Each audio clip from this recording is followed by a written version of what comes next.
The billing and invoices review in March. I realized while reviewing the per diem request by Director Fobb, she had included a per diem request for a non-existent board meeting. I believe this was an oversight on Director Fobb's part, as was obvious. When you look at her per diem request, she has done what I suspect what we all have done, which is pre-fill standing meetings to make the data entry easier.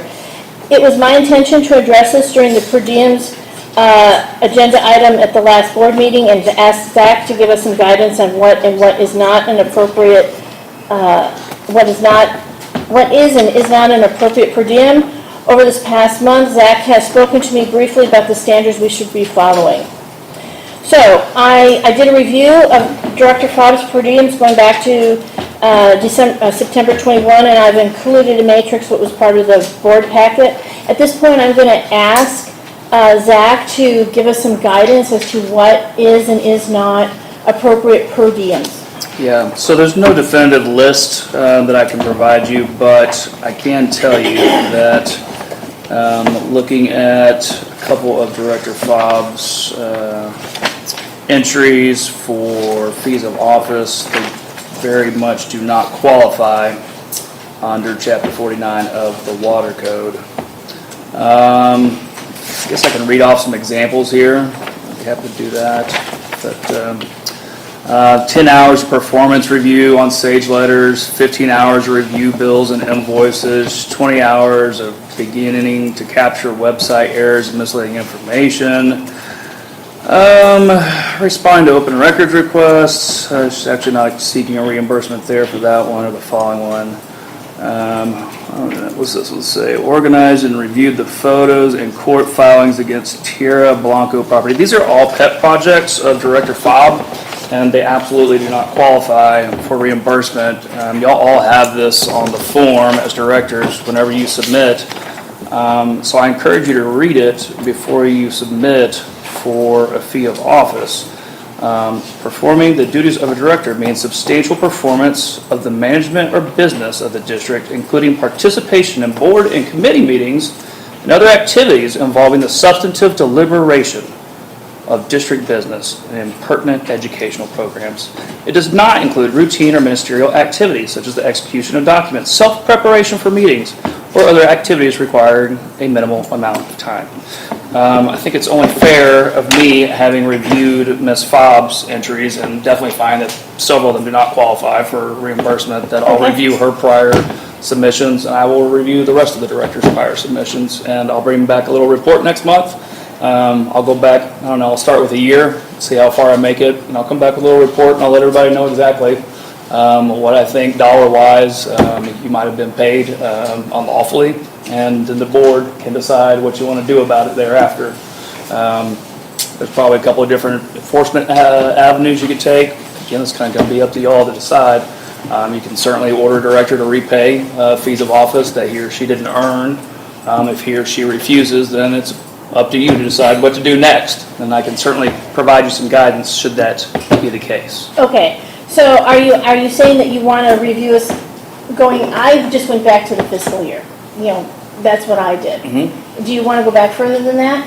I think I'll just grab 12 months and start there. Okay. So I'm just then going to just direct Michael to go ahead and collect those per diems and send them his way, and that's fine. Okay, so then what is your recommendation that we do this month? I mean, if we're not going to issue fees of office to one director, I think it's fair that no director get them. Okay. But again, this is your board, so I'll decide if y'all want to take a different action. That's certainly your prerogative. Okay. I guess we'll go ahead and everybody can have their say. Why don't we start with Beth? Beth, do you have an opinion as to how we should? Are you okay? Let me just say, are you okay with just saying let's just all forgo fees of office this month? I'm fine with that. Okay. It's advice, but it ain't popular advice. I understand. No, I think that it's sad that we even have to do that. But if that's what we have to do, that's what we have to do. Right. To be clear, it's not what you have to do. I'm just saying it's probably the most equitable thing. Okay. Okay. Megan, do you have an opinion? I know, you had a big one. Yeah, I mean, I won't be destitute if I don't get my check, but, you Big know, plans.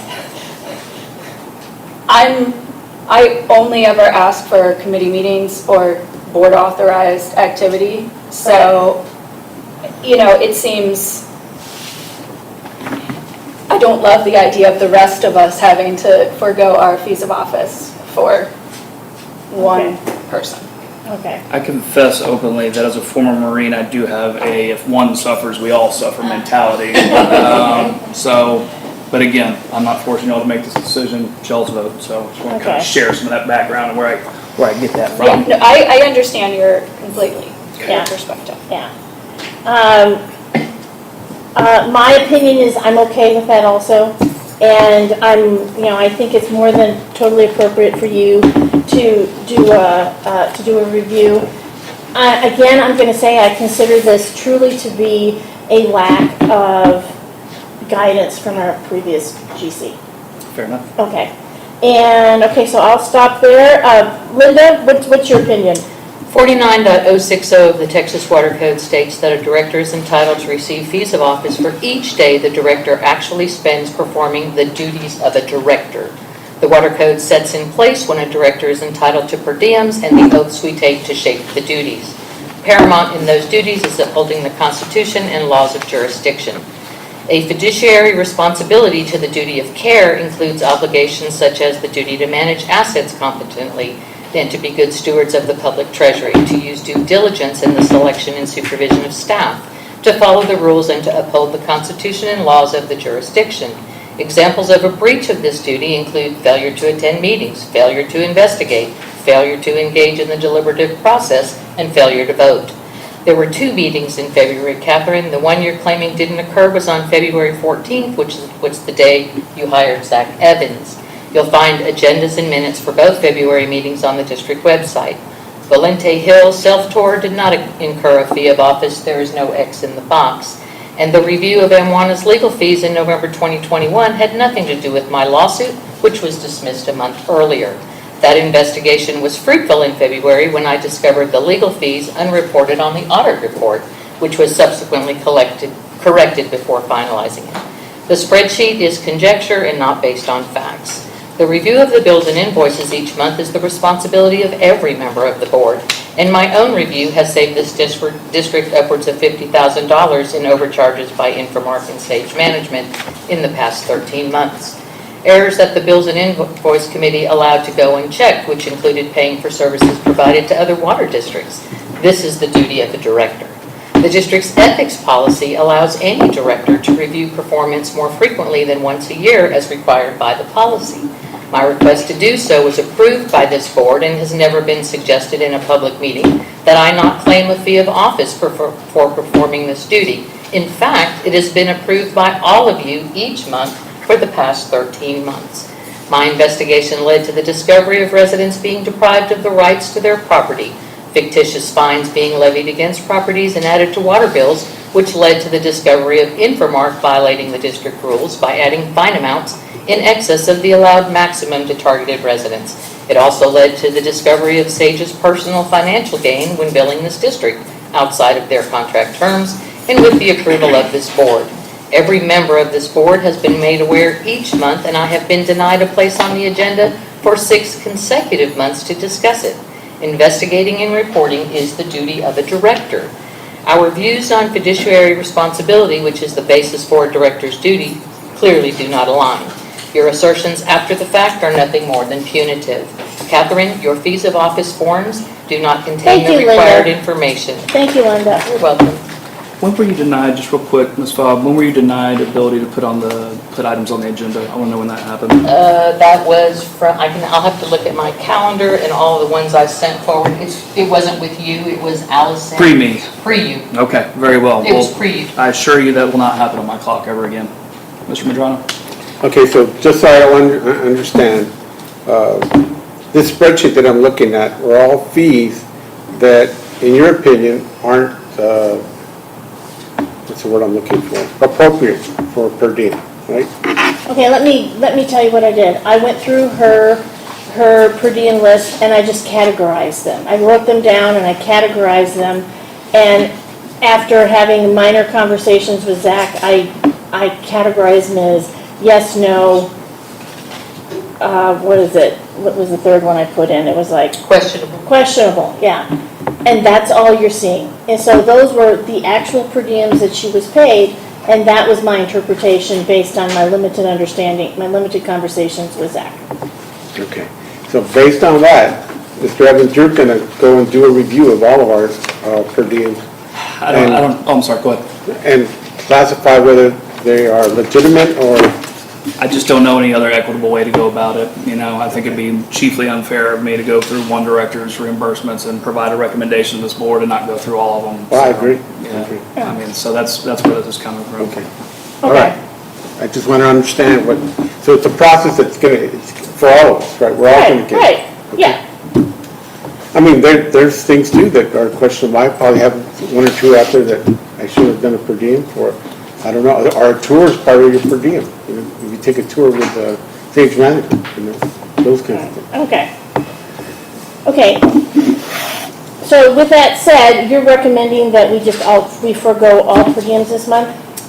Okay, so, Again, it's the only fair way I know to do this. Okay. I mean, if the board wants to take a different vote, obviously, again, that's your prerogative to do. Right.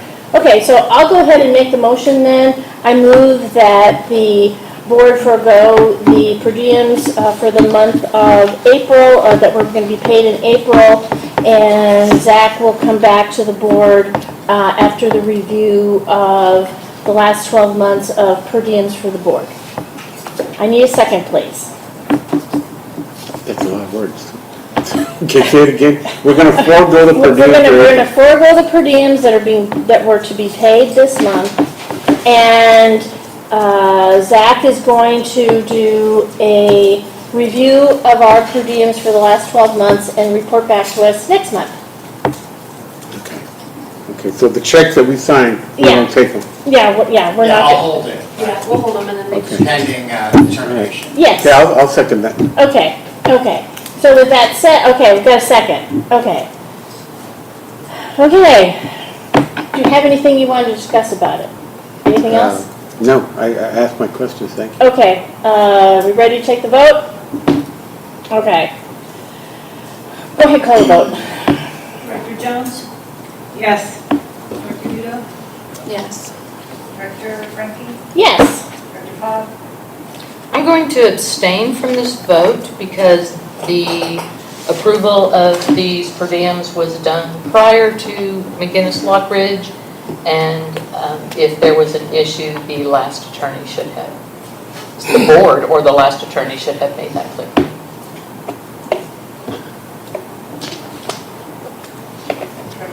Yes.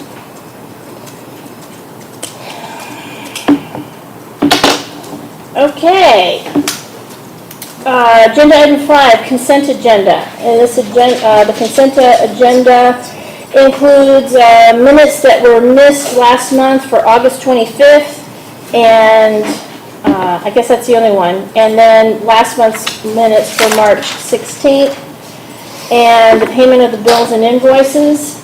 Does anybody have any contributions or changes that they want to make to the minutes as they've been presented? I have corrections. Okay, you got 3 minutes. Nothing for 8:25, but on 3:16, agenda item 7, financial report, I did not cast a dissenting vote, I voted no. Agenda item 8, the engineer's report, please include that Herb asserted that TCEQ required the stormwater management program come from the district's engineer. Agenda item 9, manager's report, please include the CMU wall structural assessment conclusion from Zen Engineering that the wall and footing design are not structurally adequate to support the required loading, with the engineer's recommendation to rebuild the portion of the wall and footing determined to be structurally inadequate.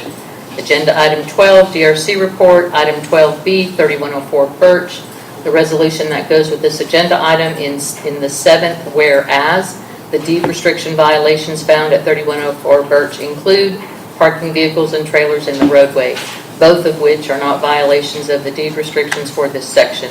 This is not a true statement. Section 2 through 6 of Anderson Mill West do not prohibit parking any vehicle in the street during the day or night.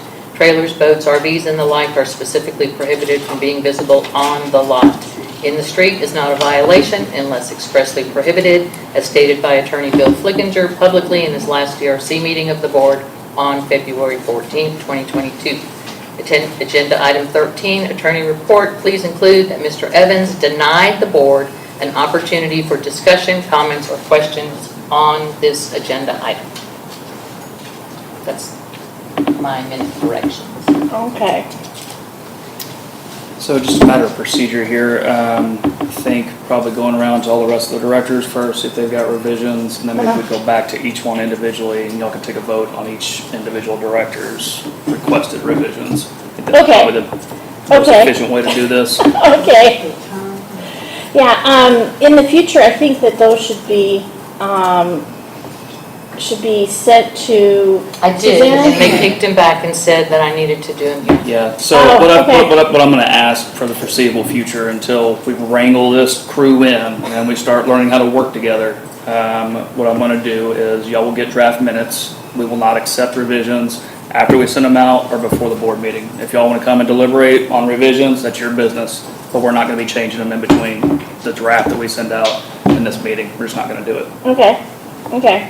Art, did you have any changes that you wanted to make to the minutes? No. Okay. Beth, did you have any changes you wanted to make to the minutes? Do not. And Megan, did you have any changes you want to make to the minutes? No. Okay. No, we're talking March 16th. No, we're talking March 16th, Oh, right? there's two sets of minutes. Yeah, you said you didn't make any changes to Oh, April no, 25th. you're collecting comments, I thought, on all the minute revisions, in case they had something for Oh, 825. I'm sorry. I guess I wasn't clear. Did you have any revisions for the 25th? For the 25th? August 25th, Oh, 2021. I read it, it looks correct to me. I don't remember a lot of the stuff that we did. Okay. So, Let me be more clear then. Did you have I any? did remember the Boy Scouts coming. Yeah. Beth, did you have any changes to August 25th? No. And Megan, did you have any changes to August 25th? No. Okay. So now what I'm hearing you want me to do is we need to decide whether or not we're going to accept the changes that Director Fobb wants to make. Yeah, I think it's probably most efficient to do it as a whole. Yeah. Okay. I'm just Well, going to. first and foremost, I Yes. mean, somebody needs to make a motion, I guess, to adopt those revisions. So I presume that Director Fobb would want to make that motion, given that they're hers. But I don't know. I don't want to speak for you. I can do that. I make a motion that the minutes be amended or modified to include the corrections that I offered. I'll second. Before you cast a vote, Board, I want to make very clear that we do not play favorites in our minutes. It's not a direct recitation of everything that happened during a meeting. If you want that, watch the video. The minutes are not meant to put your conjecture in there or comments about what somebody did or did not say. It's not what they're for. That's all I have. Okay. Art, do you have any discussion that you want to just about the minutes? No, for Okay. March 16th? Yeah. Just the changes to Linda, I guess. Okay. Beth, do you have any changes that you want to make? Do not. Okay. Megan, how about you? I mean, some of those are pretty substantive, and so, just having them read once, I can't necessarily, I feel like we're back to quibbling over how much detail we put in the minutes again, and, I agree. as Mr. Evans just said, they're not supposed to be a transcript of everything that we all said, so, if we go down this road of, well, let's add this, and let's add this, and then we come to the meeting, and I don't have time to sit and think about each thing that she said, and, well, should we put that in or not? And so it seems like if they're accurate, Yes. as they are, and there's not an error, then if someone wants to watch the rest of the meeting, they can watch the rest of the meeting. Okay. Okay, so my comment sort of is going to mirror yours. I think that there was an awful lot of, it was very detailed, and Linda was adding her interpretations of the deed restrictions as it related to 3104, which I think we're gonna come to the conclusion are not accurate. So I'm just gonna say right now, I'm not in favor of making these changes. And so I'm gonna go ahead and call the previous question, and we're gonna close debate.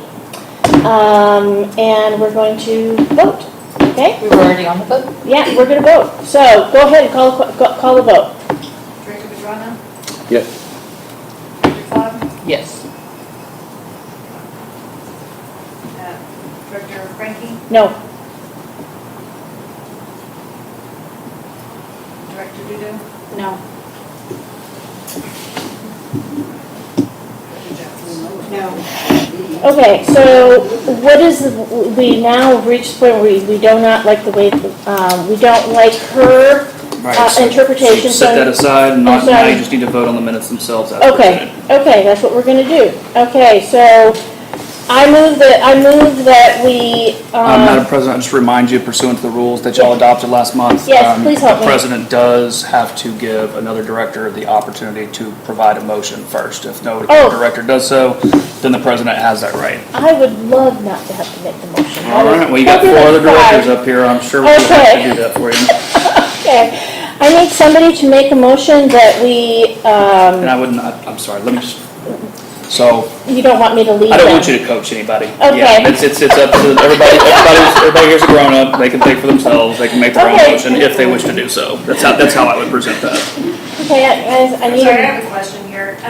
Are we voting just on the minutes because Yeah. this is a consent agenda? Yeah, we're just voting on the Pulled it minutes. off? Yeah, Okay. clearly this has been pulled off, so Yeah. just by default of the discussion alone. Yeah. I'll make a motion to approve the minutes from August 25th and March, what is it, 16th. okay, I'll second that. okay. Okay, Director Pedrano? Yes. Director Cobb? Are we not having any discussion? You just did. yeah, No. Director Frankie? yes. Director Duda? Yes. Director Jones? Yes.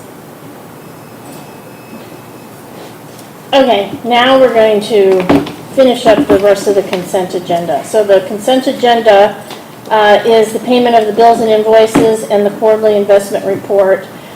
Could somebody remind us what's going on with the quarterly investment report? Was there actually anything that needed to be, was there actually anything presented this month? It was included in the financials packet. Okay. I did also include the December quarter end, which the board had already approved. I had a typo on it, I wanted to correct that. Got it. And then none of the numbers changed. Okay. And so, other than that, it's a requirement that the board review them and that your investment officers review and approve them. Okay. Sign them.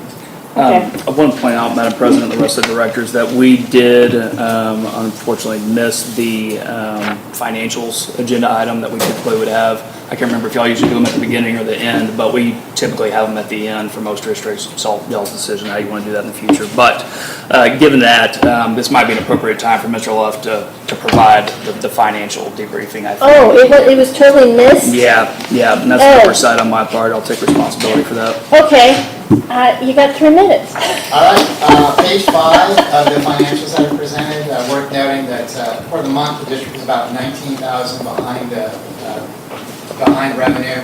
That's the water and wastewater. We straight lined it this year. We expect that during summer, as you begin to, as the higher rates come in, you'll catch up. I will not straight line it next year. I will smack someone and make sure we seasonalize that. So we're about 23,000 behind budget on revenue thus far this year. On the administrative expenditures, about 4,000 better than budget for the month, 18 for the year. Page 6, about 27,000 better than budget. On operations and maintenance for the month, about 72,000 better than budget for the year.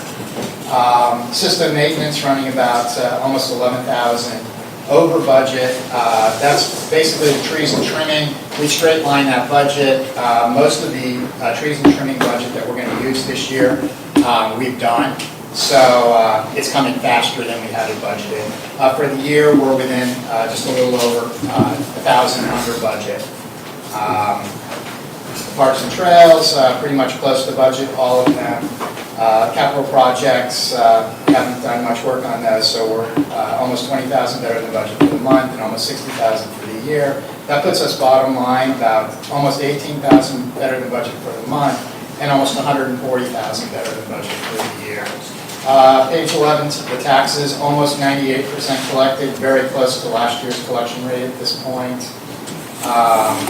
Jumping to page 14, you can see the operating fund balance projection that will end at about 2.5 million instead of the 2.4 that we originally projected. The check registers on payment registers on 15 through 22. Wanted to note check number 55, 58 to Infomart for, it says here March, it's actually the April regular monthly fee.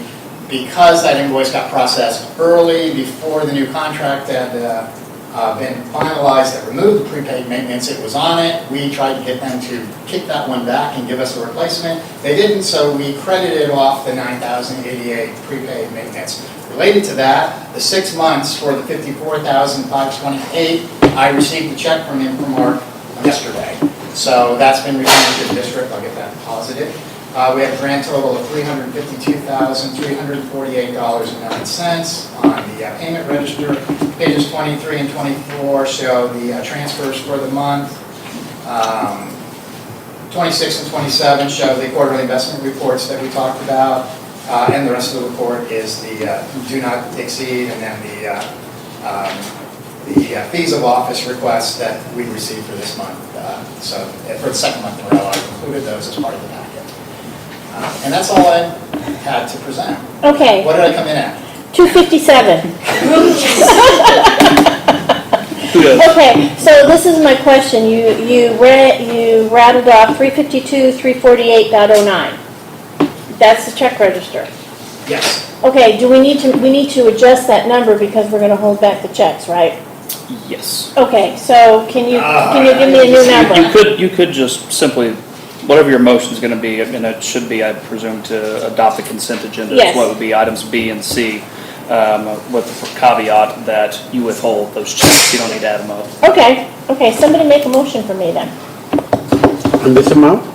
No.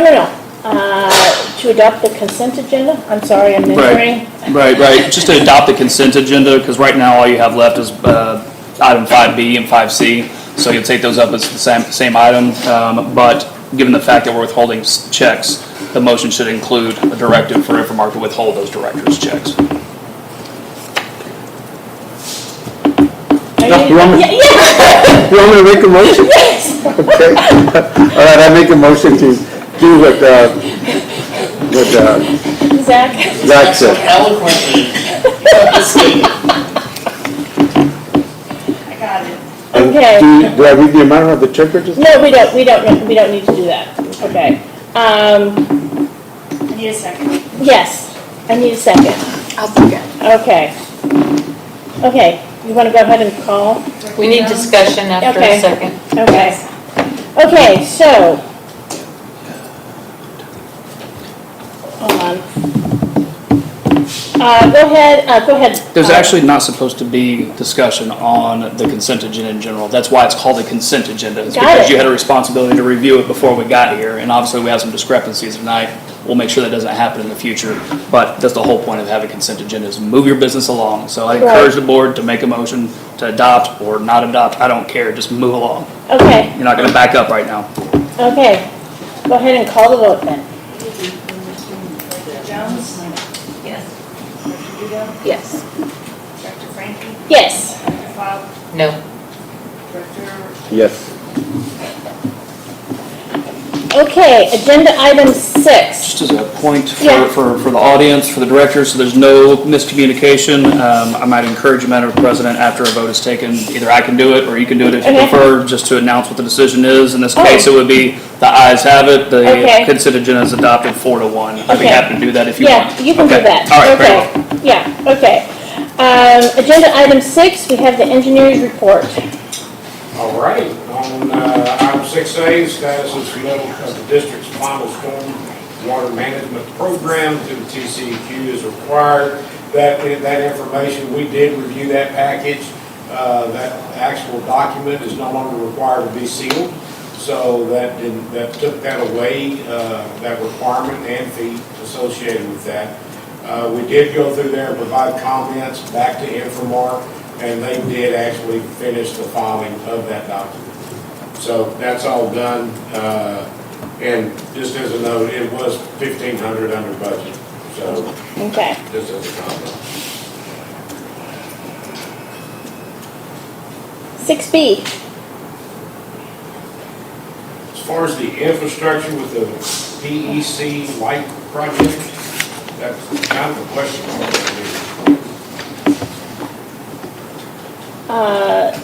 Mackenzie, do you have anything about We that? don't have anything new other No- than. Nothing, no, nothing that it's going on, Mm-mm. right, Nothing okay, out of what we've already discussed. okay.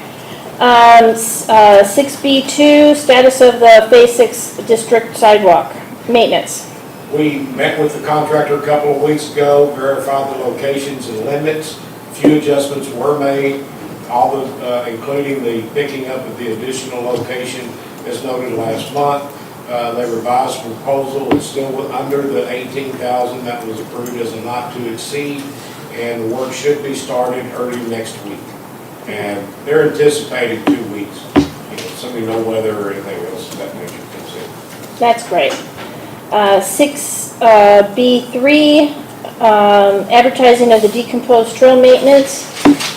That project has been out there. We've put together plans, we put together specifications, and we've actually reached out to 4 different vendors, contractors who do this type of work, just to have some kind of preliminary discussions about cost. The numbers are, they're going to, I think the bid will be too close to the $75,000 mark. I think it would be in your interest to advertise the project instead of delaying it on and on and on to solicit and then not be able to take action and then fall back and advertise. So the recommendation would be that you consider advertising this project to solicit bids. Okay, and if I remember correctly, was it last month we decided to not move forward because we wanted to wait for the results of the park survey? I think that was the Madeline Luke Sanchez. Oh, it was, okay, I'm remembering the wrong No, thing. actually, we did the trail maintenance the month before, Okay, okay. Okay, so, until the park plan was complete. okay. No, I think that it was that we wanted to find out where the trail maintenance ended up in the park plan, right? Yes. And it was like the number one thing, right? Okay, that's what I want, I'm remembering it correctly. Okay, so you have a recommendation that we do what? I would suggest that the board consider advertising, allowing our office to get the advertisement started to put this project out for bid. Okay. Okay, so we need a motion for the same. You want a motion? Yeah, don't My we? motion that we advertise the work for the DG Trail and create a solicitation for bid, correct? Yeah, okay, I'll second that. okay. And, Beth, do you have any questions? I do not. Okay. Megan, do you have any questions on this project? No. I do not have any questions or any comments on this project other than the fact that it needs to get done.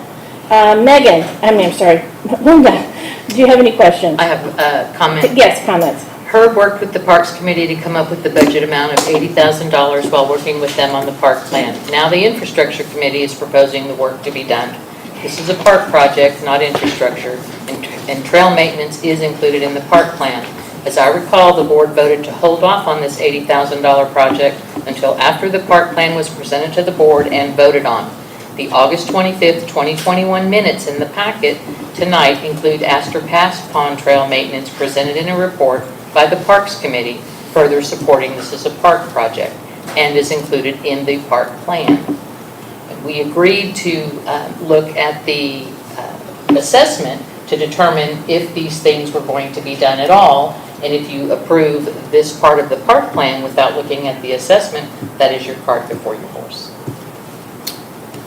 Okay. Art, did you have anything that you wanted to add? Well, I motioned for it, but she's correct, that this is a Parks Committee issue, so. Okay, so, Catherine, can I respond? Sure. Is that appropriate? Okay, so a couple of things.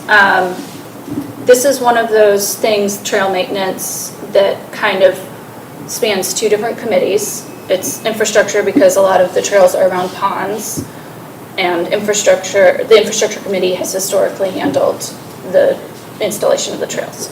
It's parks because it's also included in the park plan. It's just one of those things that could be handled by either or. In this case, because Herb works so closely with the infrastructure committee, attends all of their meetings, he's kind of been putting it as more of an infrastructure-led thing. We don't have Herb attend our meetings as a matter of practice unless we really need him to try to save the district money. So it's a lot easier for him to work with the committee he's already working with all the time on this.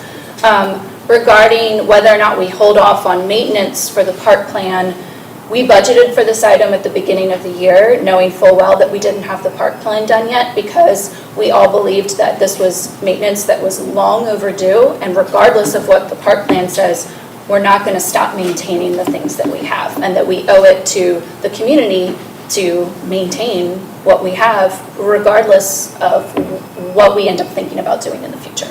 So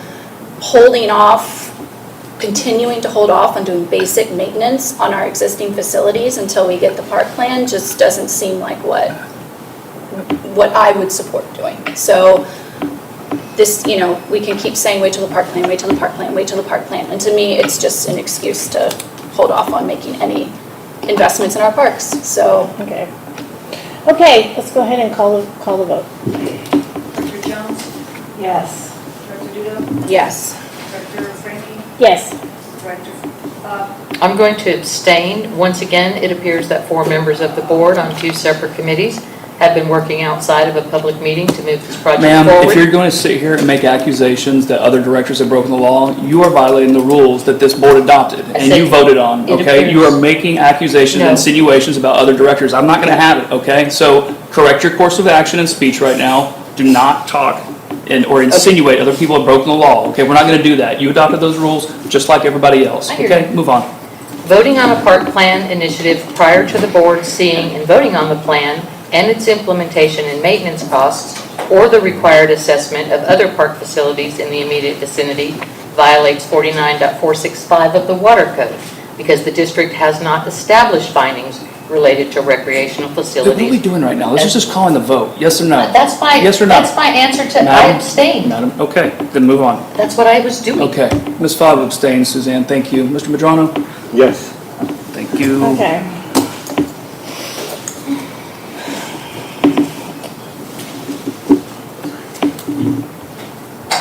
Okay, and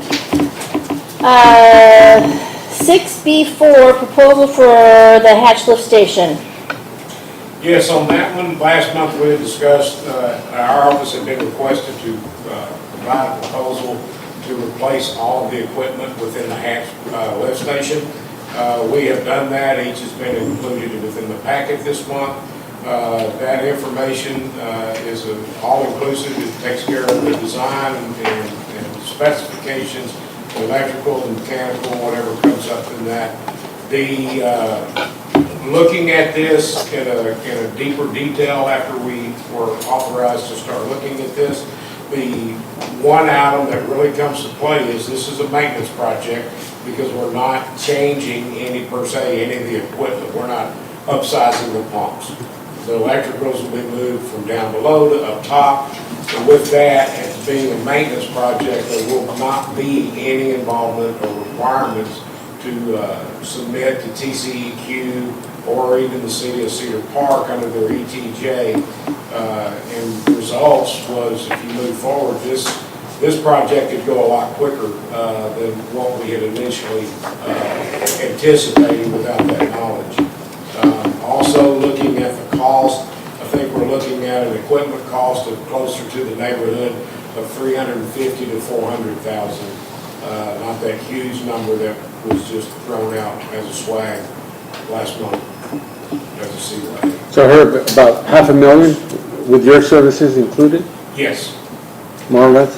and that neighborhood, I think that's probably on the high end of everything, but as equipment costs go, I'm not going to guarantee much right now. It's changing.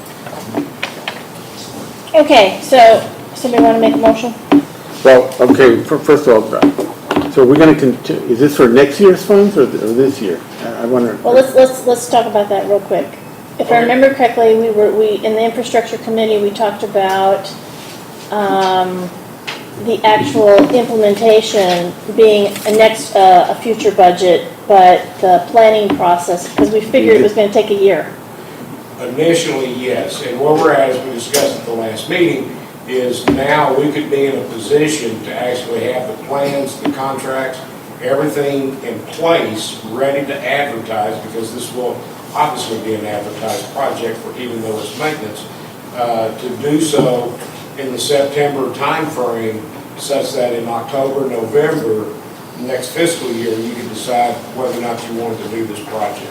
Gives you time to look at your budgets for next year to see if you wanted to do it or not.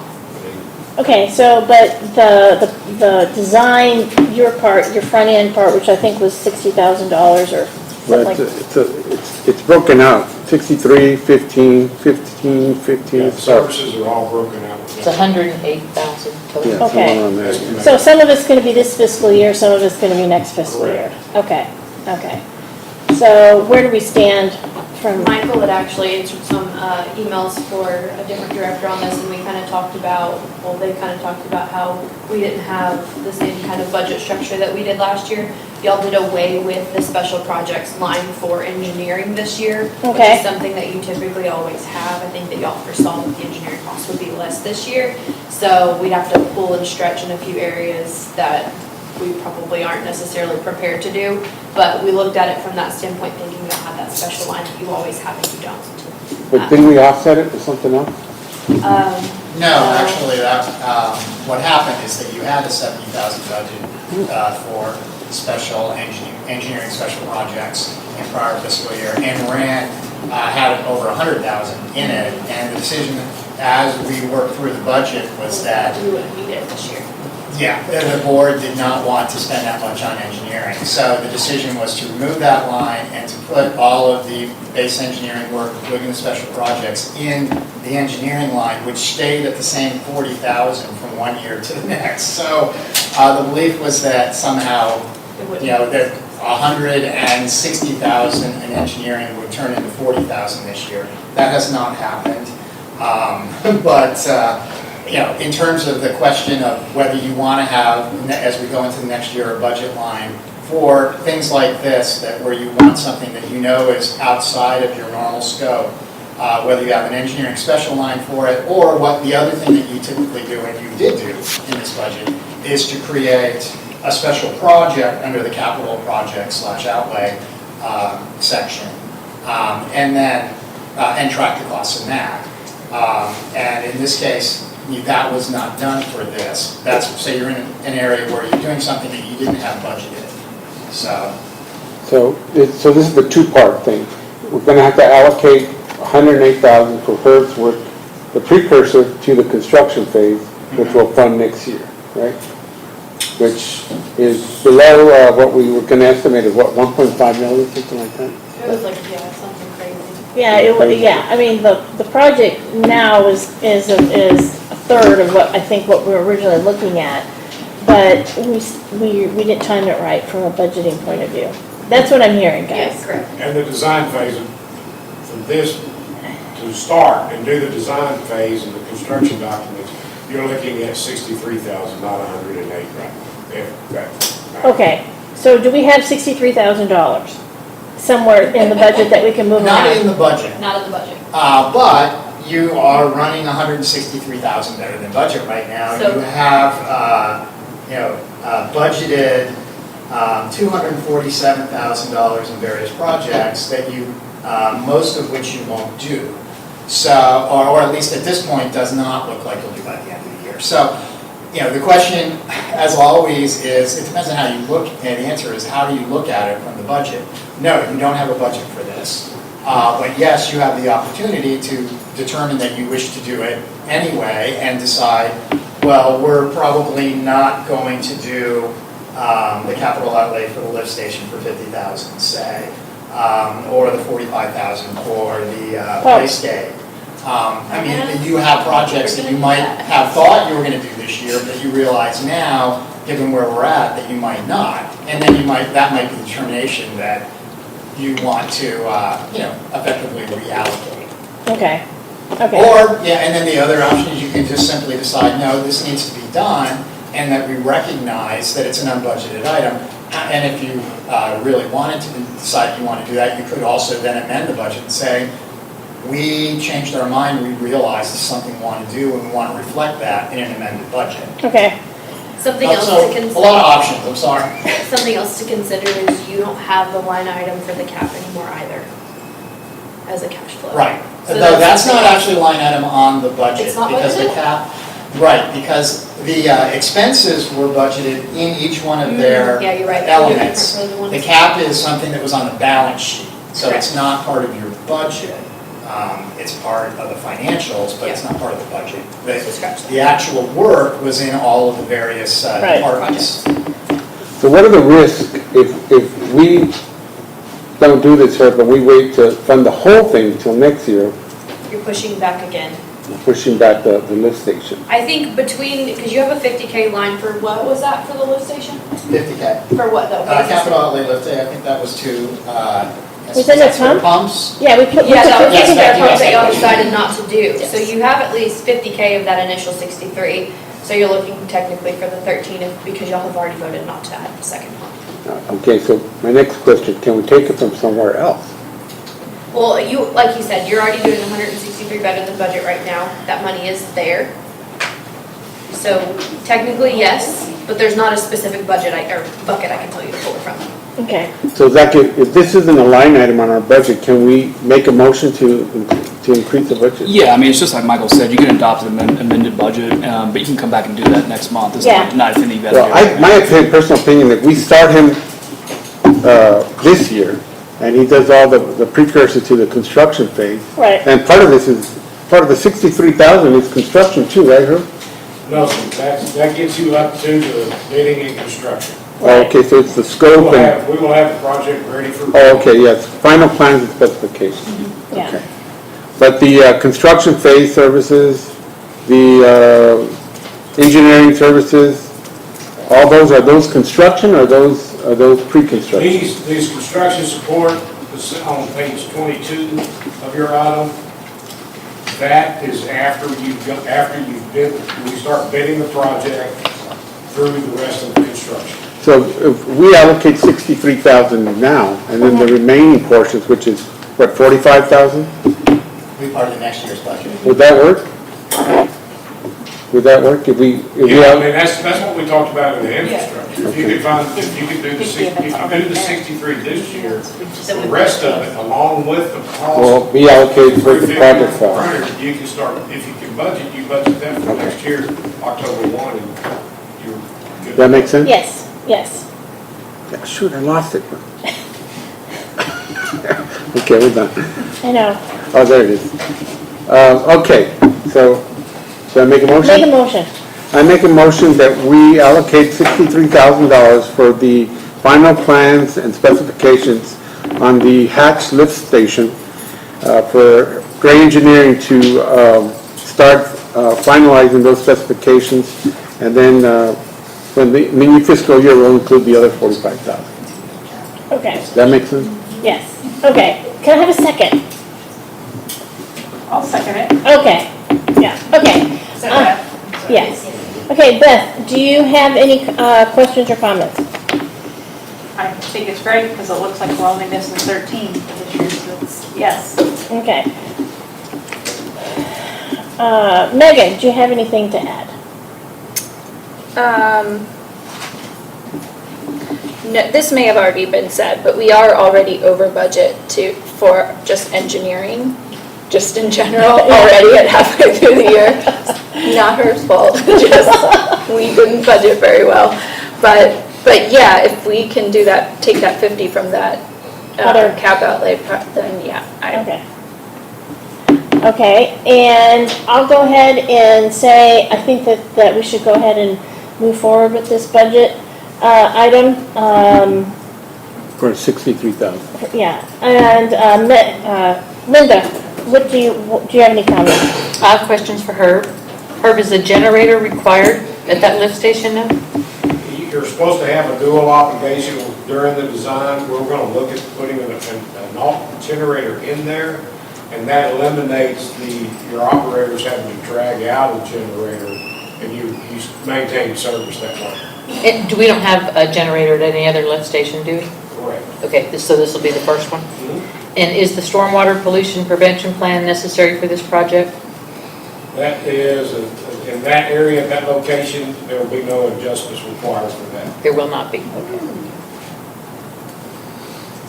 That's all I have. Okay, and Art, did you have any other things you want to add? Okay. Okay, let's call the vote. Director Jones? Yes. Director Duda? yes.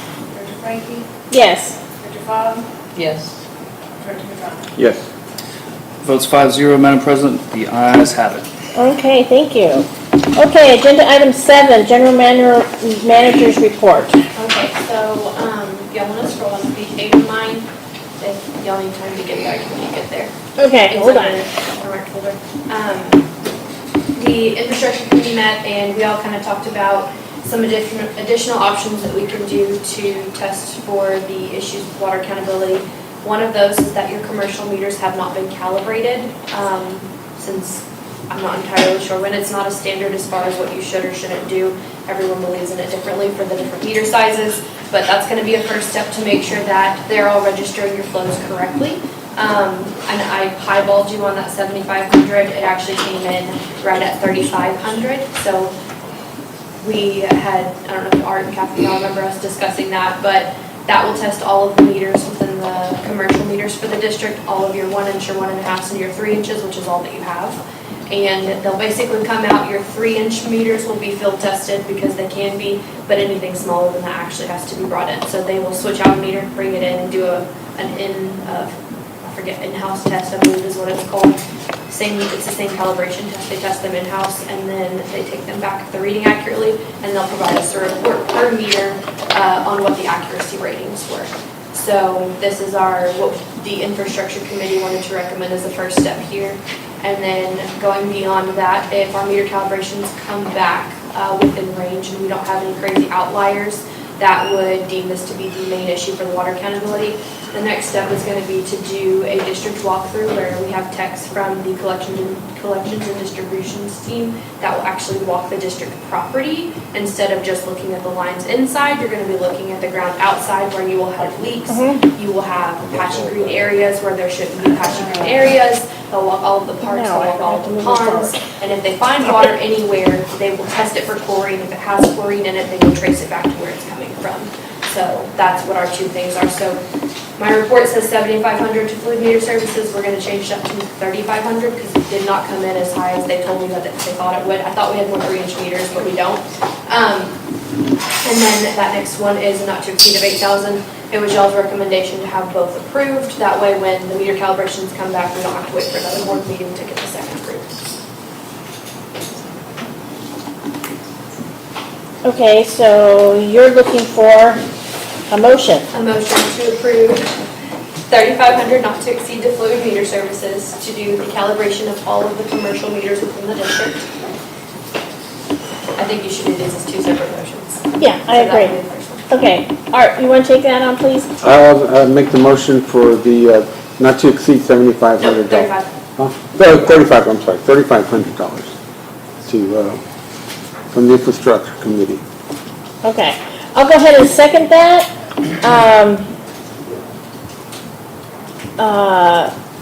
Beth, do you have any questions? No. Megan, do you have any questions? No. Linda, do you have any questions? No. Okay, Art, do you have any more questions? Okay, let's call the vote.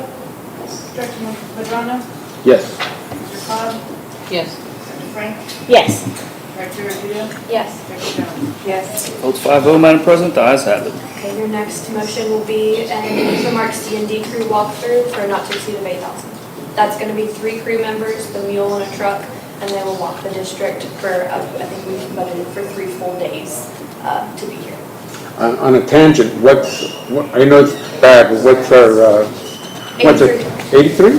Oh, wow, really? We've gone up a bit, but not much. Okay. We're still hovering around Okay. that 80.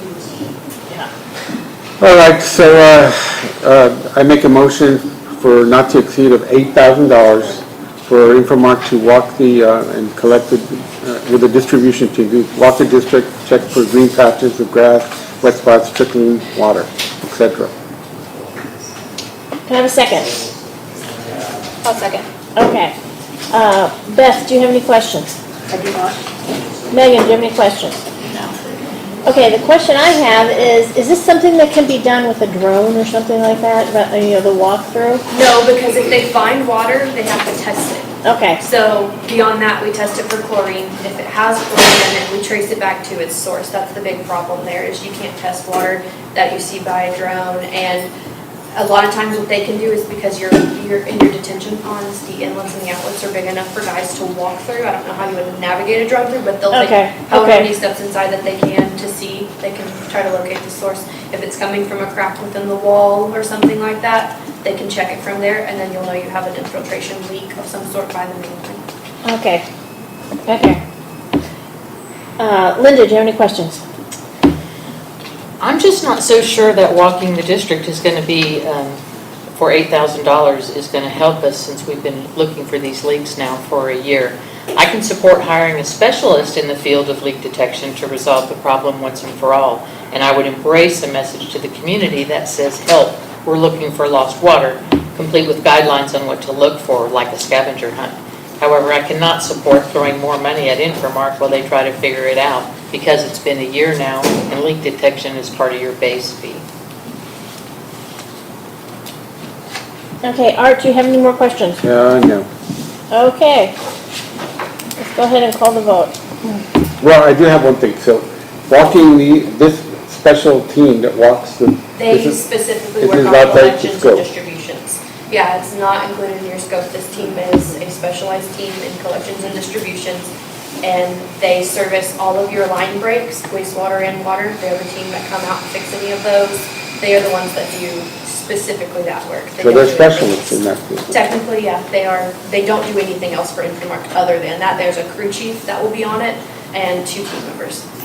Yeah, I agree with you. They need somebody with expertise. So, yes, that's all I have. Okay. Go ahead. Director Madrano? Yes. Director Bob? No. Director Frankie? Yes. Director Evita? Yes. Director Jones? Yes. All right, next Ayes up on have our it 4-1, list. Madam President. Sorry, Zach. No, you're all right. Next up on our list is, we have a customer leak adjustment. We always bring these to the board for approval if they end up being over 200. This one was 20103. We have the bill that came in, the plumbing bill, where they've already made their repair, which is the district standard. We've calculated it under your standard calculation, so we just asked the board to approve the 20103 back to the customer. What happened is she's had a leak since, I believe, July of last year. However, she didn't investigate it herself, and it didn't come across to us as anything super, super high for her. What we did do, though, is because you only allow for 3 months worth, we took her 3 highest months and gave them back to her since it's been so long. So that's why the calculation is a little over 200. Okay. So, we've got 2 of them. Why don't we do them We together? need a second one. Yeah, you can do them together. So the second one is not the same. It's not a leak adjustment, it's a reimbursement. This customer had reached out to us. He ended up starting his sprinkler system several months after his meter had been changed out. He is under the belief that the meter change out caused a clog in his sprinkler system. I can tell you that we have never had that happen before, but being that we can't justifiably 100% put our foot down to say it wasn't that, we want to pay 50% of his bill, so that's actually Infomark paying for that. I have to have it approved by the board because y'all will see it come out and we will provide a credit amount. Okay, so let me understand. I spoke to this gentleman. He's my neighbor. He lives across the Yeah, street. I know, he told me to talk to you. Okay, so you changed out the meter in January. January, and Okay. he He did not started run the the sprinkler irrigation until in- March. And then the guy who services irrigation, some Green Lawn or something, Yeah. told him that that Infomark caused the solenoid to get clogged up. We are in different odds here, but however, when I've spoken to Mr. No, I'm just saying, how do they prove that? I mean, I don't want to, every time somebody's sprinkler goes out, I don't want to say, hey, well, you guys changed out a meter, you caused it. I There's no understand. correlation that I see. I didn't either, but this gentleman was rather distraught and upset, and so this is what we were willing to offer. It's up to the board to approve it. That's part of the reason why we bring it to you guys for your discussion and deliberation. Well, why didn't you bring this technician and tell us exactly what the issue was? I'm not sure, but I gave him the information to come to the meeting.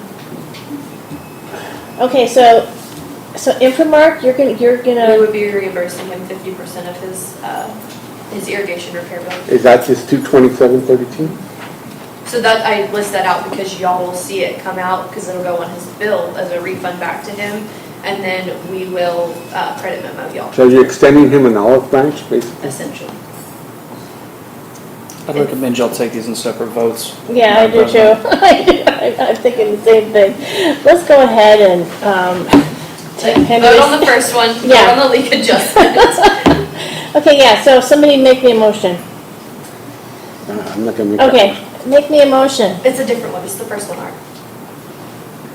For the first one, right? Yeah, for the Yeah. first one, you're not doing them together. Well, first one, I make a motion for 201 Okay. and 3 cents for the leakage detection and No, it's a leak adjustment. Yeah. leak adjustment, I'm sorry. Yeah. I need a second. Yeah, I'll second that. Okay. Beth, do you have any questions about it? I do not. Megan, do you have any questions about it? No. There's nothing unusual about this. No, that one's standard, it's just Okay. because it's over 200, we bring it to the board. Got it. Linda, do you have any questions? No. Okay, Art? No, Okay, let's call the vote. Director Madrona, yes. Director Fobb, Yes, who did the second?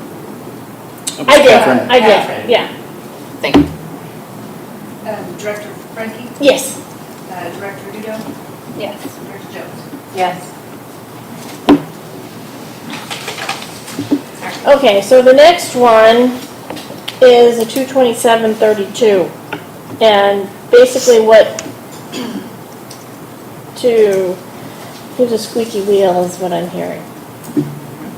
Okay. Does somebody want to make a motion?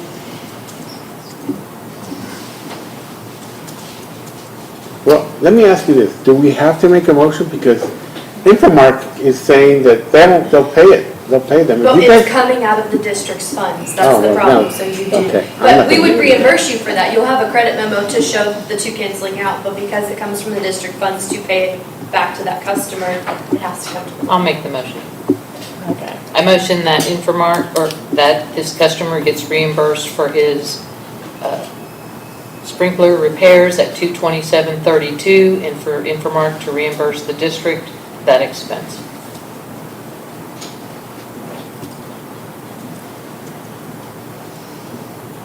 Do we have a second? I'll second it. Okay. Art, do you have any comments or questions? I just have trouble with this because, we're setting the precedence again. So I'm going to vote no. Okay, Linda, do you have any more questions or comments? No. This is giving me an upset stomach too. I have problems with it. Megan, do you have any questions or comments? Yeah, I'm kind of in the same place. On the one hand, it's like if Infomark wants to do it, but we have already had interesting conflicts associated with the meter change out with, people being concerned about them. And so are we setting a precedent that Yeah. if somebody comes and says, well, your new meter caused X, Y, and Z, Yeah. I don't really know, I'm not really sure how to feel about that. Yeah. Well, if he came with evidence, Right. and saying, hey, there was a clog of the leaf in there. Still, they can't pin it on Infomark doing the, right? I It was just, also not located near the meter. yeah, he showed me where it was. It's at least 30 feet away. You did. So that's my issue. I'm a little closer to it than you are, but Beth, did you have any comments or questions? I know it's minuscule money, but Fine. Okay, go ahead, let's call the vote. Director Jones? I'm gonna say yes this time. Director Duda? No. Director Frankie? No. Bob? Yes. Director Andromeda? I vote no. No. By a vote of 2 to 3, the motion fails, Madam President. Okay, thank you. Lastly, on my agenda, there's no amount to approve here. Linda had actually asked for this one on behalf of the Solid Waste Committee. I didn't hear any rebuttal from Art, so I assume he agrees. City of Cedar Park is hosting a hazardous waste day, and it's open to the WTC residents according to Ms. Bob. She reviewed all of that, and she would like to include a insert on the bill, if I'm not mistaken. Yeah. Are you wanting to? A note on the bill. Just a note in the note section, so it's just to let you guys know that we're gonna go ahead and do that as long as the full board is okay with it. We'll include some details and then I'll link back to the website. She's also requested putting the mobile sign out. The only two locations that you are allowed to do that due to property rights is within the parking lots. We've never put it anywhere else. And you have to be able to maneuver in and out with a truck attached to that. So we can put the mobile sign out here in North Anderson Mill West. And I think we've put it at Hatch Pond before, so we can, I think, attempt to do that as well. We've never put it anywhere else. Okay, so do you need a motion approving that? Yeah, we would like a motion because it's going to be something that goes on the bill to all of the customers. So just a motion to approve an insert on the bill as far as a line item to address the hazardous waste day being open to the residents, and then we'll distribute the mobile sign whenever. Okay, Linda, why don't you go ahead and make that motion? I motion that Infomark put a notice on the water bill about the Cedar Park hazardous waste program and put the mobile sign out now so that they can start preparing to gather their stuff. Okay, I'll go ahead and second that. Beth, do you have any questions or comments? I do not. Okay, Megan, do you have any questions or comments? No. My question is, what's the date? I didn't take it off. May 14th, I believe. Ooh, okay. Linda, do you have any questions or comments? No. And Art? No. Okay, call the vote, please. Director Jones? Yes. Director Duda? Yes. Director Frankie? Yes. Director Bob? Yes. Director Andromeda? Yes. Ayes have it, Madam President. Okay. That concludes my to-do items for the manager's report. Next up on the agenda is the status of the fence repair at Valente Hills. Viking has that on their schedule. They should be starting it very soon. They have your gates on special order and all of that ready to go as far as getting those things made because they're a specific height and they have to match the chain link as well. They have them special ordered. Last time it took a little bit longer than they had anticipated. They took about 4 weeks instead of 2. So it might be a little bit longer, but it's all underway. We're just waiting on them to install. And then as far as the resident that was connected to that property, we have still not heard back from them. So it's very likely that they may not do anything about it, but hopefully they can contact their insurance company and possibly repair the fence, the green portion of that fence that's not on the district site. Okay. Agenda item 8, Parks Committee. You got 3 minutes. Oh, what do we have? Okay. Number 1, update on park planning process. Again, the advisory committee is currently working with Virginity on the draft park plan. We are still hoping to have a draft ready for the public and the board to review in May, and then hopefully have it be in a position to bring it forward for recommended approval at the June board meeting. The results of the second survey were posted on the website and also emailed out. I emailed a link to the board as well to be able to review those. Number 2. We talked about that one. Remember how the second swing broke? Yeah. Right after y'all had the first quote approved. So instead of moving forward with bringing up the height and replacing the one swing you've already approved, an additional swing broke. The play, I forget her title, playground and lady specialist is gonna come out and take a look and see if it's the chains, that the age of the chains, because you had 2 chains break and they've all stretched out, to see if the swings could all use new chains or new swings before we move forward with the replacement of the one and spending funds on that. And then if we need to redirect the funds to a full swing replacement, not the structure, just the swings themselves, then we'll do so. Thank you. Did you want to talk about 3 as Yeah, well? London Lane's tap installation is complete. I think Megan is very happy with her spigot. That entire project is complete, nothing there. And then as far as the grant, we will not hear back on the grant until mid-May. So we might have an update by the next board meeting, we might not. But we should be hearing back by mid-May, who was awarded and who was not. So if we have an update for you, then we'll put it on the agenda. Okay. And B, the Information Management Committee. We don't have anything. I don't have anything this month. Okay, the Security Committee. The Security Committee, we've met a couple of times since the last meeting. We're going to meet again, I think, next week. And we're looking at reaching out to... Different precincts and different law Yes. enforcement providers in the area. Yes. Okay. Linda, was there anything else that you wanted to add about the Security Committee meetings? Nope. Okay. 9, new business, amendment of the district rate order. And this has been a bear.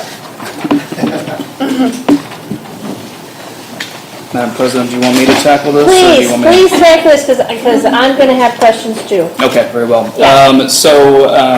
Pursuant to communications I've had with Ms. Frankie, she drafted some revisions to the rate order, and in front of you, separate from your main packet, you'll have a little handout here that does have the redlining in it. I'm sorry for all the back and forth trying to get you all a clean copy, but we converted it from PDF to Word, back to PDF, and then back to Word, and suffice it to say, the computers were not particularly pleased about it. I think, I don't want to speak on your behalf, Ms. Frankie, so if I'm misstating anything, Okay. please correct me, but I'm reading the wrong thing. one of the revisions that you made is to account for the adjustment to the fire services fee. And that's probably the easiest Yes. fix on here, quite frankly, was just to adjust that.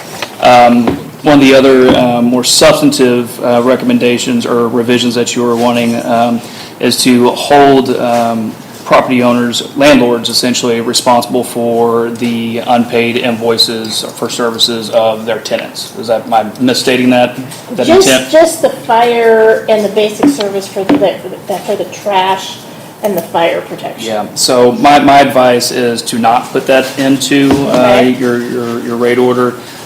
There's a prohibition in the PUC rules, in Chapter 24 of the PUC rules, that applies to IOUs, which is investor-owned utilities. There's a provision in Chapter 552 of the local government code, which applies to municipally owned utilities, think Austin Energy types. But there's no correlation for MUDs, so I just want to put that premise out there before I explain why I don't think this is a good idea. Those 2 statutes that are the rules, the PUC rules, and the statute that applies to cities prohibit exactly this. You Okay. can't. They specifically prohibit those types of entities from this type of practice, requiring anybody to either guarantee a resident's bill or to otherwise be responsible financially should they fail to pay for a service.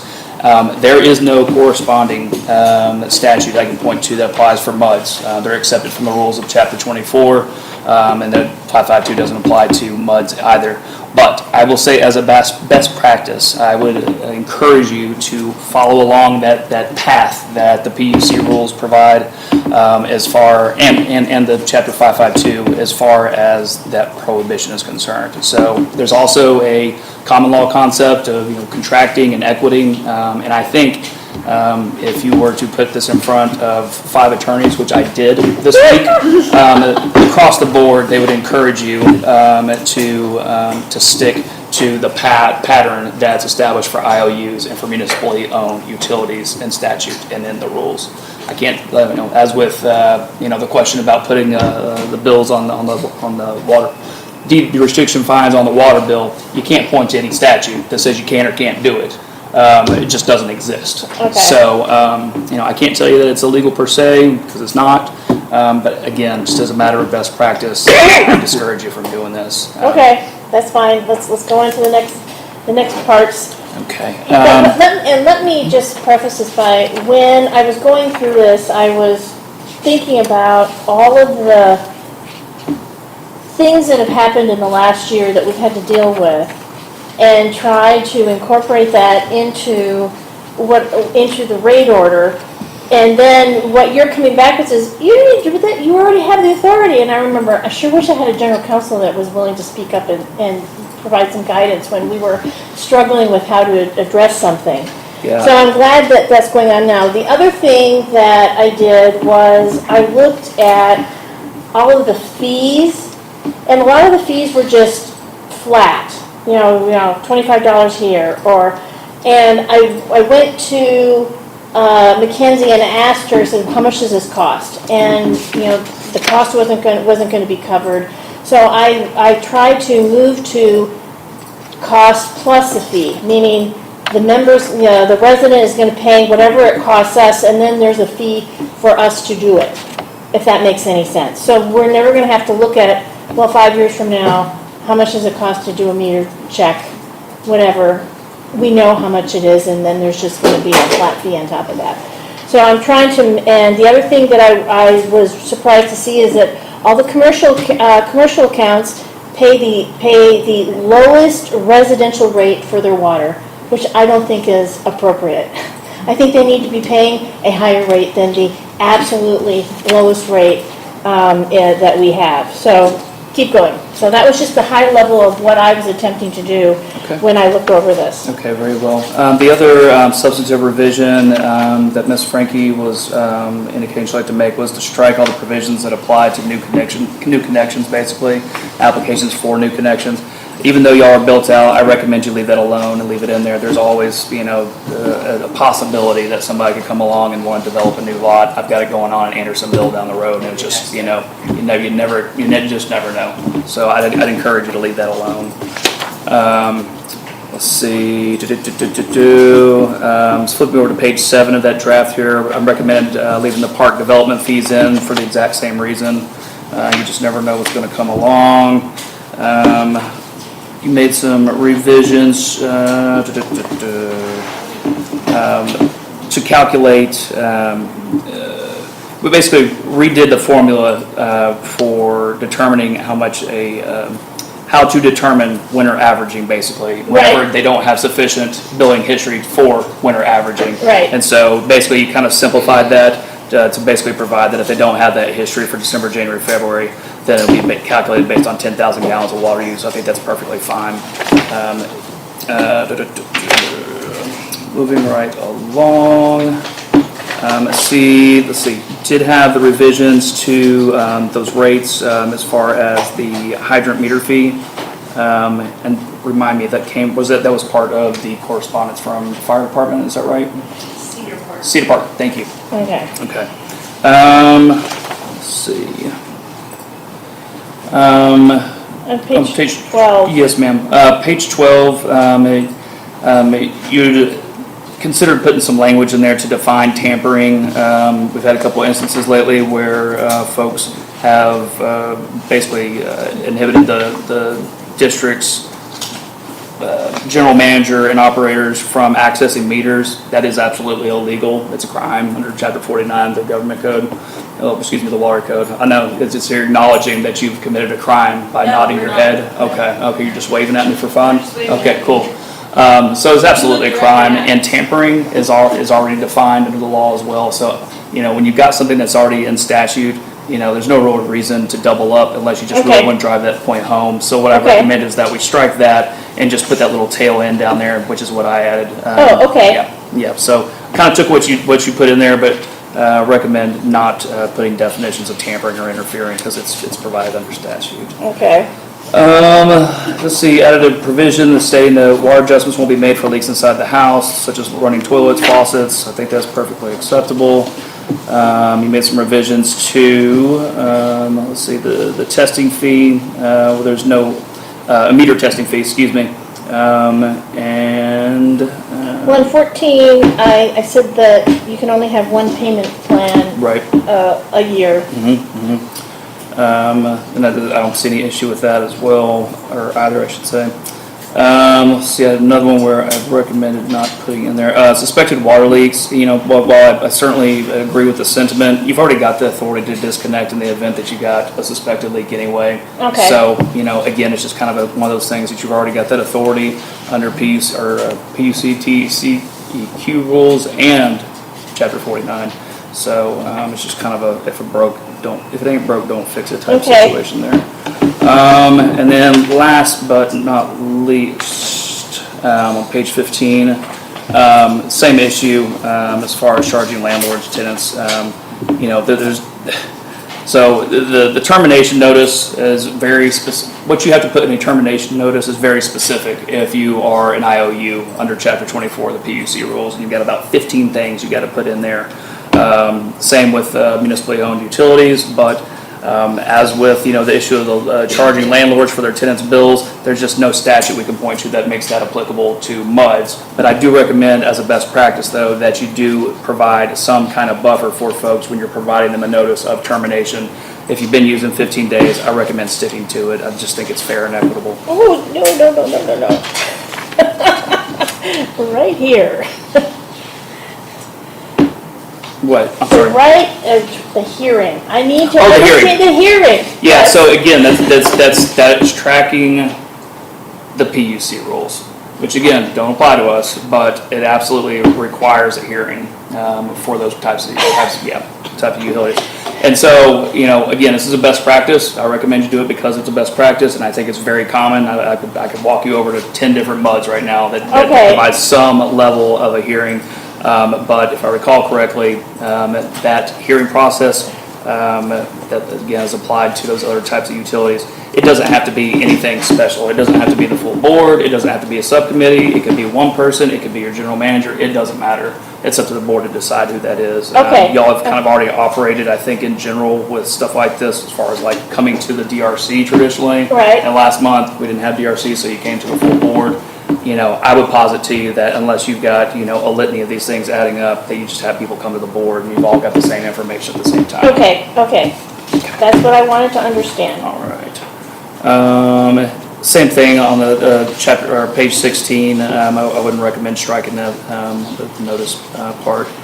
Let's see. You had a provision about requiring the customer to pay check which is dishonored and increased amount to what the bank charges the district plus $25. It's certainly not inequitable in any way. The fee will not be less than $45. Again, I think that's perfectly fine, recouping the district's costs there. Right. You have a provision about deferred payment plans that go into default that result in the termination of services. And added that accounts that defaulted on deferred payment plans will not be eligible for alternative payment plans in the future without board approval. And again, I don't see any issue with that. Let's see. I think that's the most substantive revisions. The rest of it are pretty straightforward and or non-substantive.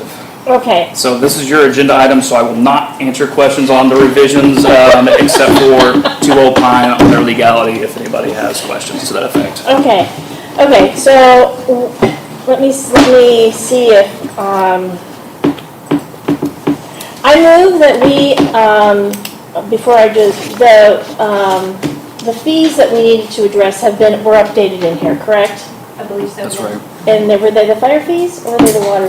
Firefighter. The fire. They were the fire fee, Yeah, okay. that was the most pressing one. Okay, so I move that Madam we. President, I'm sorry? I need to remind you to provide that opportunity to any other Okay, directors. well, Might it just solicit. I know, but it was my agenda item. I know, but you follow the rules just like everybody else. Okay, well, it was gonna be complicated, that's why I was gonna try to do it. Well, I'm Okay, sorry, you voted on okay, the rules, so okay. you might see if there's a Somebody- motion from your other directors Yeah, perhaps. I need a motion from somebody to, I'll make the motion. Yeah, okay. I motion that we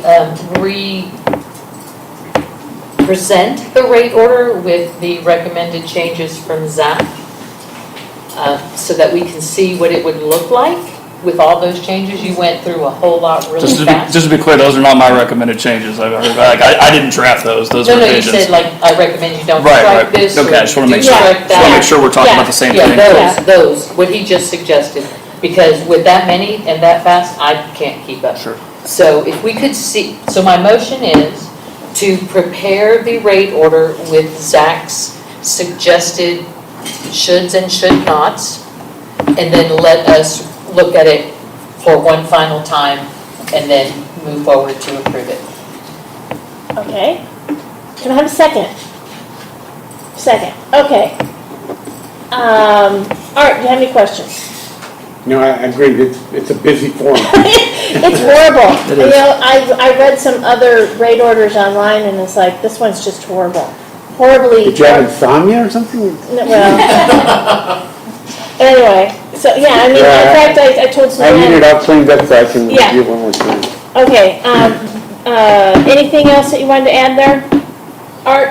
No. Okay, Linda, did you want me to add anything? I do, I have just a few things on, and unfortunately, when I reviewed it, all the pages were number 12, but it's under the section called TAPS. It's item number E, problems found to be on the customer side. Can we change that to the customer pays the actual cost? It's more appropriate here because the invoicing for this activity varies so significantly depending on how many techs are dispatched and how long they stay. What page is that? All of mine say page Oh. 12. Yeah, I know that You said one. it's under TAPS. It's under TAPS, And how item far- number E, Number E, I don't know. problems found to be on the district, on the customer side. C and E, I D. see a 1. Okay. You know, it was TAPS and then there was a whole bunch removed about new connections. Do you have a Okay. physical So keep copy going of that? down. That would explain that. Okay. going You have down. it, Suzanne? Well, I think it's on page, actually. Well, The real page 12. The real page 12. There you go. We're getting there. I turned it off.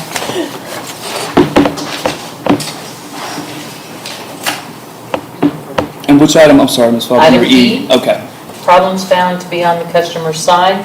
My question is, can we write that so the customer pays the actual cost of that service? This just doesn't line up. Yeah, I know. I can, this is totally a policy question for y'all to decide, so there's no wrong answer here. It's Yeah. this for y'all to The decide. rate order can do that, actual cost, instead of a flat number fee? Yeah, Because this one really does, and it's really sad to charge somebody $250 when the cost from Infomart was only $90. okay, I'd rather do actual cost on this, okay, if okay. that's okay. And then F, on number F, and I didn't write what that paragraph was, but it had something to do with taxes. I was going to suggest we strike this paragraph because, as I recall, Bill Flickinger explained that the collection of past due taxes is somehow contractually handled by the counties who collect them. Yeah, I concur with that. Really? F on, I don't know what page. Okay. N. We will probably follow up with you, Ms. Fogg, just to get this in writing, make sure we're Okay. accurately reflecting the revisions you're requesting. But that, But when F we would have spend been it, just a scrap strike. N, suspected water leaks. Communication with the account holder can be established, and I don't know what that next word is. The status of the suspected leak, water leak. I'm not really sure what that's trying to do for us. I'm sure there's a typo here, and I just don't understand what the word's supposed to be. It's number N on page 12. Okay, ASSENTATION. Assumption. assumption. Communication with the account holder can be established and something, the status of the suspected leak. I don't know what's going on. Okay, Well, we need to figure out what N is supposed to do and then fix the words so that it does that. I think it's a. Okay. It's supposed to be, can be established. yes, I yeah. think it's the- Communication established? It already says that. Communication with the account holder can be established and something. Status of it. I'll send it, how about if I Yeah, just send it to Suzanne and let her Yeah, figure that out? Yeah. Okay, Megan, do you have anything Wait, to I'm add? not done. Oh, okay. Hold on. IV, billing delinquent accounts, partial payments, and disconnection of service. Missing in this little paragraph on the rate order is missing the automatic $40 fee added to accounts that make the disconnection list, whether they are disconnected or not. Okay. We need to put that in there if we're going to keep doing it. Okay, yeah, again, I think if you could put that in writing for us, we'll address that. We'll send you back a draft to make sure that we're accurately reflecting what you're looking for there, Ms. Fobb. But so far, I haven't heard anything that doesn't make sense or, is Right, otherwise. And I do have one question, and this is my final one on this. It's under a section called A. Is the change to replace the words deed violations with assessed fees? Is the rate order now has the language to put deed violation fees on the water bill? That's been removed. I'm wondering, my question is putting assessed fees on the water bill the same thing as putting, is it the same thing with just a new name? I think you put that in there. No. Because I looked at that and I'm going, I don't remember that. So if the question is this a backdoor way to put deed restriction fines on your water bill? Not a backdoor way. Okay. Not a backdoor way. Okay. Just a change in the wording. No. And because I'm used to seeing in the rate order that those deed violation fines would be Do go there, on and there. I did notice that it is missing. Right, Which right. is my hope that it's missing. Right, and Ms. Frankie had gone through and struck those. So Good. those are, Right. Those are gone. Yeah. So is it safe for me to say then that the plan is to no longer put deed violation fines on the water bill? that's what I heard y'all say last Yes, month. yes, That's what I got from the Okay, conversation. that's all I needed on that one, there's no Okay, change. Okay, Megan, did you have anything? Yeah, I do. Okay, so on page 9, and hopefully these are, Yeah, Real? this that's is what the, we got. okay. Yeah. Okay, 9.1B, towards the bottom, the basic service fee.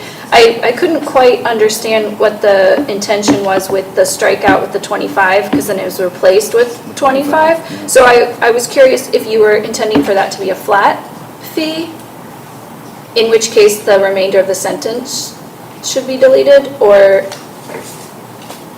if there was something else intended there. Okay, so where are we? Just looking right here. Yeah, I think I was not making any changes there. Okay, Yeah, so, okay. yeah, and unfortunately it was stupid and it's like, okay, you're making a change and Oh, you're yeah. undoing your change and I hate you that. still have a change. I hate track changes. Yes, okay. All right, so page, all right, so basically with the stuff that relates to the meter checks and stuff, which is, I think, maybe page 12G, meter read, rechecks, leak billing adjustments. My overarching question is, do you feel like you have addressed, or maybe I missed it somewhere else in this document, some of the issues that we've been dealing with when looking at the bills and invoices and the work orders from Infomark, where it's a question of, okay, who pays for this? Do we pay for this? Does Right. Infomark pay, does district pay for this? Does the customer pay for it?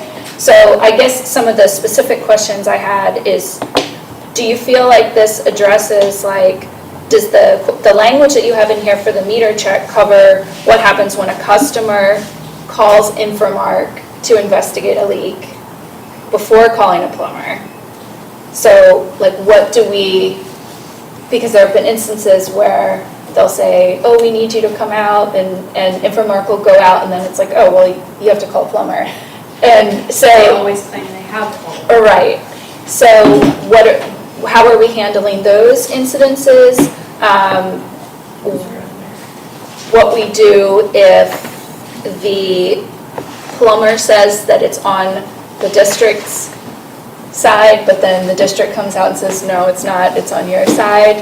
How do we bill for that time? How does it change if it's an after hours versus normal? So can I just Yes, interrupt absolutely. briefly? So I think y'all have kind of a pattern here of overcomplicating things. It's not just with your rate order and not with, the instances that you're talking about. Yes. A lot of stuff that I've seen Yeah, is just overly complicated.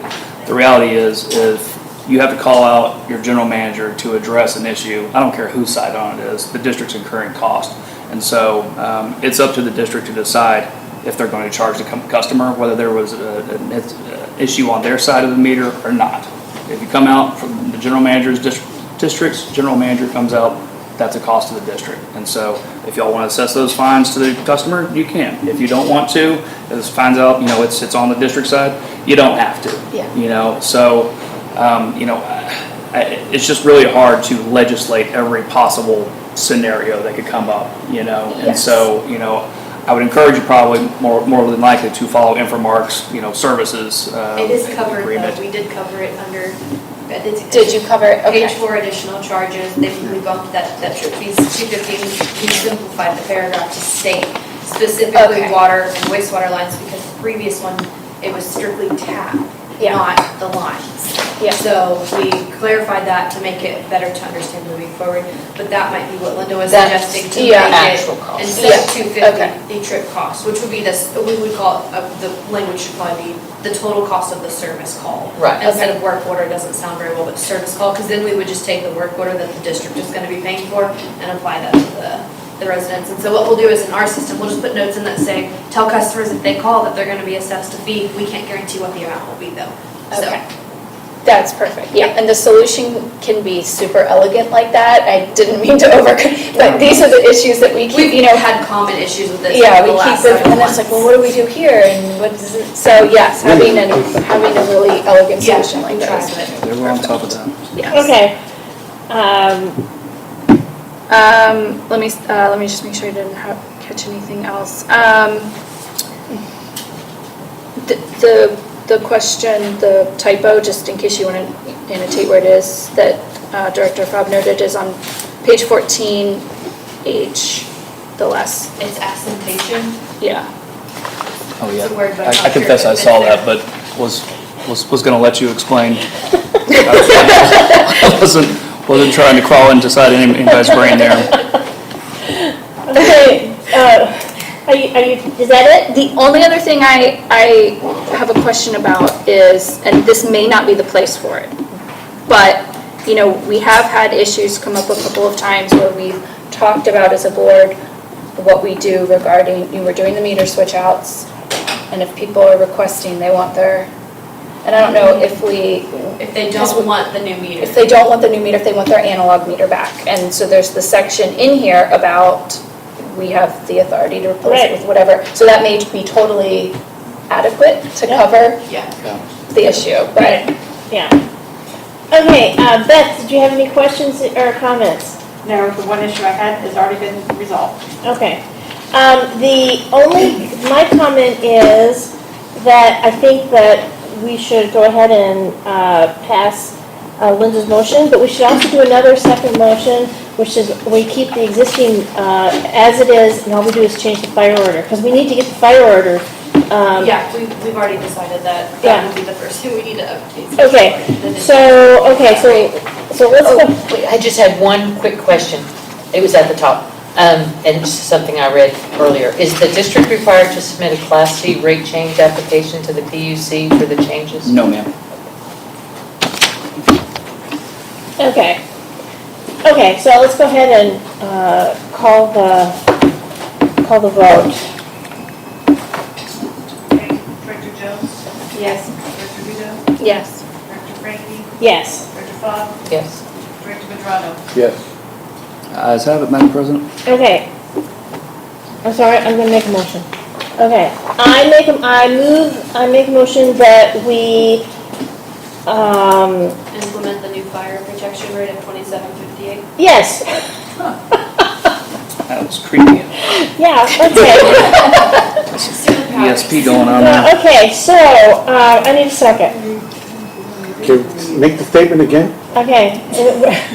Do you want me to or can I? Yeah, okay, go ahead, make it. Go ahead. She wants you to move forward with implementing the new fire protection rate for the district of $27.58. Oh, choice, yeah, yes. Yeah, okay. Okay, Is that a second, Art? Oh, is that a second? Was that Catherine made the motion, he seconded. You're seconded, okay. yeah, okay, Sorry, I should have said I second that. okay. Beth, do you have any questions? Megan, do you have any questions? No. I don't have any questions. Linda, do you have any questions? What's the increase? It's a less than $1, I believe. It's currently 26 and some change. You had wanted for a whole year, you wanted to pick up a part of this fee. Can we not absorb the cost? And not make that change separately? Can we absorb that cost for one more month? The rate was $26.25 last year. $27.58. So it's about $1. Yeah. Yeah. And a quarter. Yeah. Can we do that? Well, you're obligated by your contract to pay the City of Cedar Park Fire Department. No, I said, can we afford to pick up that $1.25 for 1 month and pay it for the district, the You've new already rate? been paying it. But we have been paying, so we can afford it. Well, it happens like this every year. It happens where Yeah. the rate's already changed, but then you don't get the physical paper stating the rate change. I'm just saying, rather than having to publish a change now, You and don't then have to publish it. we don't have to publish it? No, ma'am. It's just gonna show up on the bill? That's right. Yeah, okay. Art, do you have any questions? Yeah. Okay, let's call the vote. Director Pedrana. Yes. Director Franklin. Yes. Director Bob. Yes. Director Vito. Yes. Director Jones. Yes. Ayes have it, Madam President. Okay, new business, 9B, cybersecurity training. So be Ms. McCullough. In the packet that I handed out, you should have a memo. I also mailed this out in an email to you guys. It's cybersecurity training. I'm assuming that y'all did this in the past and are required to do it. The law changed and said that those elected officials or appointed officials who have access to a government computer system or database and use a computer to perform at least 25% of their duties are the only people that are now required to do the cybersecurity training. So we are going to leave it up to each individual director to decide if that applies to you, whether you use a computer 25% or less than 25%. There's 2 verifications attached to that memo. I just need to get back one. Whether you do feel like you use it and you've taken the test and taken the cybersecurity training, or you don't feel like you use a computer for district business for more than 25% of your time. Okay. So, and I need to get those back by June 10th. I have to file with the Department of Information Resources that you're all in compliance. So I'll leave it on the agenda until I get everybody's. So Okay. you can email it to me, that's fine. Or you can give it to me at the meeting if you're not going to take the. Okay, 9C, lead and copper rule. Yes, Madam President, you'll have, again, a standalone memorandum. It looks like this. It's got a nice little chart on the front of it. This is not really, let me flip over here real quick. So the EPA on January 15th published final rules that amended the lead and copper rule revisions, or excuse me, the lead and copper rules. In short, these revisions are intended to get lead out of drinking water. Go figure. It has several different requirements of public water systems. It provides a new trigger level, as the phrase they use, at 10 parts per billion. If a water system reaches that amount, then they have to take additional treatment, monitoring, and public notification actions. Requires public water systems to investigate and catalog public and private lines that are lead service lines, LSLs, to inventory them and then to make those records publicly available. It requires the public water supply to develop an LSL replacement plan by your compliance deadline, which is going to be October 16th of 2024. The other big stuff. Requires public water systems to monitor for lead at elementary schools and child care facilities. I'm not sure, still learning my geography around here, but I've seen some at least close by. I'm not sure if they're in the district or not. But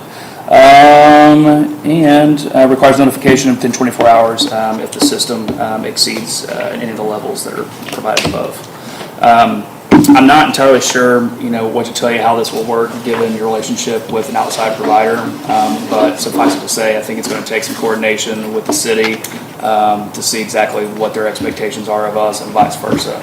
So for now, I think this is just kind of FYI. 3 daycares in our neighborhood. I'm sorry? We have 3 daycares. 3 daycares, okay. I thought I'd seen some nearby, so there you go. That's point in case then. But for now, FYI, but probably will connect with her and then with the city, see what they're doing on their end, and again, see what the expectations are on both sides. So there's no action? As of right now, no, ma'am. Again, we're still kind of feeling this out to see exactly how this is going to work. Y'all are not unique in that, you get water ultimately from another place, another provider. So we're trying to figure out how this is going to work. It's kind of like I don't know if y'all ever talked about OWIA, that 2018 federal bill that requires you to do this emergency response plan and whatnot. Those kind of same issues, like everybody's looking at each other going, well, who acts first, But those things all played out in the end. So we'll get there. It's just kind of a new rule right now. We've got to see exactly what our obligations are going to be. Okay. That's all I had on that one. 9D, enforcement of deed restrictions relating to overnight parking. And Linda, this was yours, so It was. go ahead. The HOA sections in the district, Lakeline Oaks, Hunters Glen 1, and Valente Hills, have all opted out of enforcing this restriction because of the difficulty or cost to enforce. Anderson Mill West sections 1 through 6 do not have any restrictions for parking anything in the street at any time. Of the 1,931 properties receiving water services, 1,541 of them can park in the street at any time without an impact to the value of property. Of the remaining 390 properties in the district where overnight street parking is enforced, Sage captures on average 20 cars per month parking in the street overnight. The cost to the district is $3,387 each month for night tours, or $170 per car. In 2021, we paid Sage $40,644 in base fees for performing the night tours 23 times. Holiday moratoriums and inclement weather is why the full 26 tours were not performed, although that is what is stipulated in the contract. The impact to property values when cars park in the street overnight or at any time is nil. The fact is demonstrated in property tax appraisals records when comparing the sections where it is not a violation or not enforced to the sections where it is. The assessed taxable values of homes in the entire district increased at exactly the same percentage every year. This year, the legally allowed maximum of 10% was applied to assessed values without regard for what's parked in the street or even the condition of the home for that matter.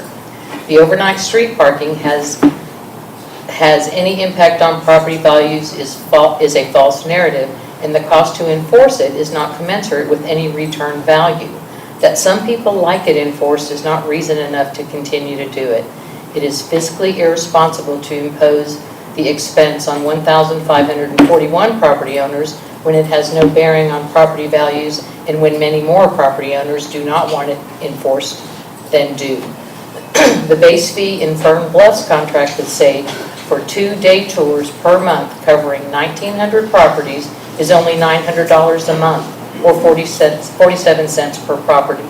Using that as a basis for renegotiation, the base fee for 1,546 properties can be reduced to $726 per month, and by eliminating the unnecessary night tours, can reduce the annual cost of deed enforcement from $65,000 per year to a mere $8,712 per year. That's savings of $56,288 that could be used to repair the infrastructure. Okay. That's my take on street parking. Okay. Okay, that's it then. Okay, you're not making a motion? I make a yeah, I'd like to. Okay. I'd like to talk. Yeah. Let me make a motion, then we'll have discussion. I'd like to make a motion that we survey the properties with the restriction and determine if they actually want it enforced by giving them the cost of enforcement and any alternatives that they may have. And let those people who actually have the restriction determine whether or not it's worth doing. That would be my motion. So that would go to the people that still enforce overnight parking. The 390 homes that do. I think there's more that needs to be involved in that they need to understand what can happen if we do have parking on the street. Okay, let's not get the cart before the horse. Do we have a second? I'll second. Okay. So, Art, you've got 2 minutes. Do I have what? 3 minutes. I'm sorry, 3. Well, I think we should look at the data, and if it isn't, it's not cost feasible, and the survey comes back and says they really don't care, or they don't want it. Now, I did go out on a tour with them, and most people were appreciative of the night tours. They did like the fact that, they reviewed overnight parking. But I mean, if we're spending that kind of money, right, we should get a bang for the buck. I think it has to be efficient and feasible for us, so I think we should look at the data. Okay. Beth, what did you have? Well, mine is not just the data, it's on protecting our kids, but it's the home values, they will go down. People can't get out of the driveway, but one thing I really want to help you understand is that one of the reasons why we don't park in the street is that children under the age of 15, their visual and their brain, this is what my degree is in, David, but they don't develop enough to understand that if there's a parked car there and they're playing behind it and there's a car coming, they don't understand that they can't run out. They're automatically going to run in the street. There is a huge deal in America for streets in America that are unsafe. And one of the big things is cars parked in the street. Because kids, you can't see them when you're driving. And in our neighborhoods, the streets are smaller. You want to keep them safe. And kids are going to run out behind a parked car. They will run out. And it's not if, it's when. And if you look at how many children have died this year alone from cars have been parked and they run out in the street, it's over 1,000. So I just want people to realize that we have a lot of children in our neighborhoods. A lot of young children that play in the streets. I come around the corner every day in our neighborhood and there's children playing in the street. That's what I have to say. Okay. Megan, did you have anything to offer? Yeah, I am certainly always for communicating with residents and getting feedback from residents on things like this. I guess one of the things I'm curious about is if those who, Mr. Evans, Sage, those who work in other districts doing deed restriction enforcement, are there options to do the enforcement of this particular deed restriction differently than by doing a night tour? Sage is probably better qualified to answer that than I am. I mean, I'm not in the deed restriction enforcement business per se. Yeah. I just handle the legal side of it. So, Right. as far as procedure is concerned, they might have some better insight. Like a complaint-based Yeah. kind of thing instead of doing the night tours, or I don't know if you have anything. There are other options, but it's not up to Sage to decide how you enforce it. It's up to your committee and board. Yeah, I'm just looking for information so that I can make the best decision. And if there are alternatives that we could think about and consider that would be less costly but still give us the same outcome, or, just as we try to think through this as a board. Well, one of the things that, let me go ahead and go back and make a correction to the numbers. We have not been paid for night tours. We have been paid for day tours. We have been performing night tours for the district, but we haven't been paid for night tours. So that is not costing you. Second thing, the number is stated on the night tours. I'm not sure exactly where she got the numbers, but I purposely counted houses on the map and then made sure of that. And it is slightly different, but it's still different. Third, if you go back to 2019, shortly after we started, what she stated is 20 cars per month. That's where we're at now. When we started in early 19, there were 40, 50, 60 cars. And when you spread that out over those narrow streets, that made a huge difference. So the third thing is the committee and us are looking at options. So we'll leave that to the committee to discuss, but there are options always available. And then third, the correction on the firm health numbers, they're incorrect. So it's not the numbers. So Okay. the whole information, if you're looking at numbers and cost on that information, the numbers are off. Of what it's costing. Okay, so my comment on this issue is it's involved in the whole reorganization of deed enforcement that's going on, that the DRC committee is working on right now.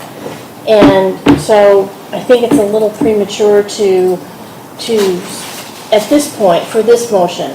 So that's all I'm going to say. Okay, so let's go ahead and call the vote. Director Jones? No, unless you include in there what can happen with kids. To be honest. Director Duda? No. Director Ranky? No. Director Cobb? Yes. Director Majano? Yeah, I want to look at the numbers. I want to see what we're getting. Madam President, the vote's 2-3, the motion fails. Okay. 9E, stage contract. So I apologize that it's not ready for prime time. We've discussed it ad nauseum, and the DRC committee will have something very shortly this next week to Zach to, No, actually, you won't. well, to somebody else. Isn't it going to one of your coworkers? No, ma'am. Oh, it's Not just, going to McGinnis Lockridge at all. oh, okay. Well, then it's just going to come to the board next month. Y'all can do that. You Yeah. can hire an attorney. That's. Right, that's what we're gonna but do. McGinnis will not touch it. Yeah, I understand. Okay, so that's all there is to discuss on that one. So we will have something that will come to the board next month then. Okay. Okay, 9F, amendment to the district rules. Okay, so.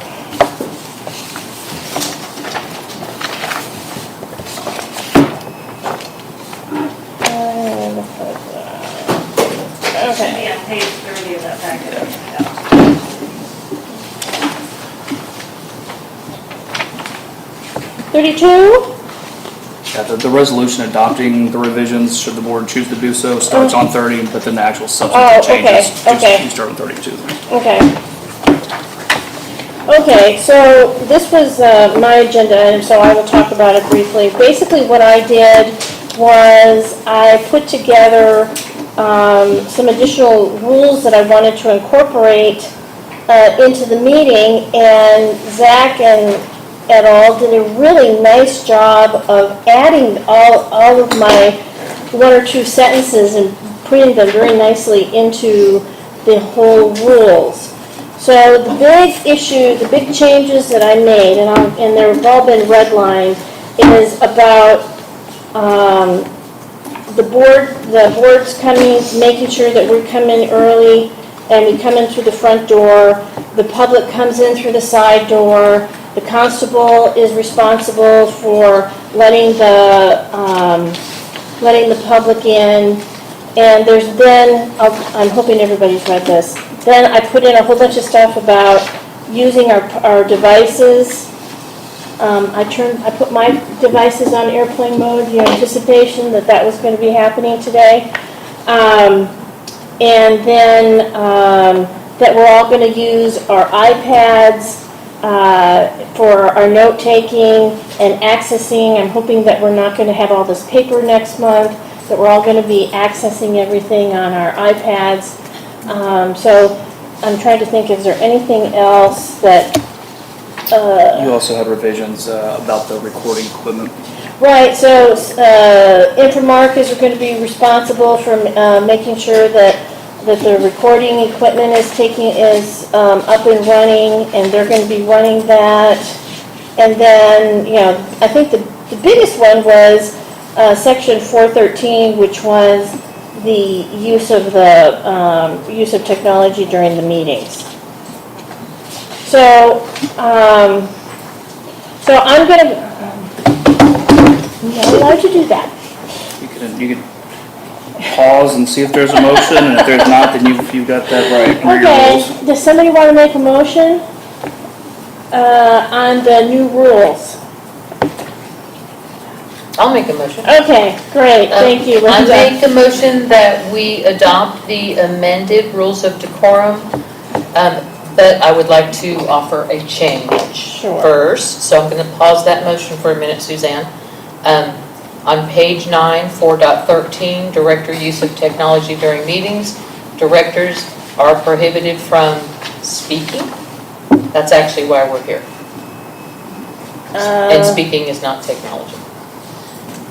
I think it was it number 9? Page 9, Which subsection are you looking at, Ms. Flynn? 4.13, Yeah, and which subsection within? A, I'm sorry, A. For texting, emailing, speaking, or in any way, utilizing any personalized. Speaking. Any kind. Oh, that should say speaking through, pardon me. Okay, so that just needs to be fixed. So, here's my motion. Suzanne, I'm ready to do it again. I motion that the board adopt these amended rules of decorum, beginning with the next meeting and after I get an iPad. I don't have one. Yeah, I know, I know, I didn't know that when So that you don't have to happened. put that on there, but beginning with the next meeting. Do I need to repeat it? No. Okay, you got it. Okay, I'll second that. Okay, Art, do you have any comments? No. Okay, Linda, do you have any more comments? No. I don't have any comments. Megan, do you have any comments? No. And Beth, do you have any comments? No. Okay, let's take the call. Director Madrano? Yes. Okay. Bosch? Yes. Director Franklin? Yes. Director Duda? Yes. Yes. Harmony, Yeah, harmony, Madam yeah, President, the yeah. ayes have it. So, Mackenzie, I'm gonna have to get an iPad and a keyboard. Yeah.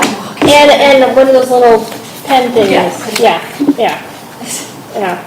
Okay, so no physical board action next meeting? That's what we're gonna try to do, yeah.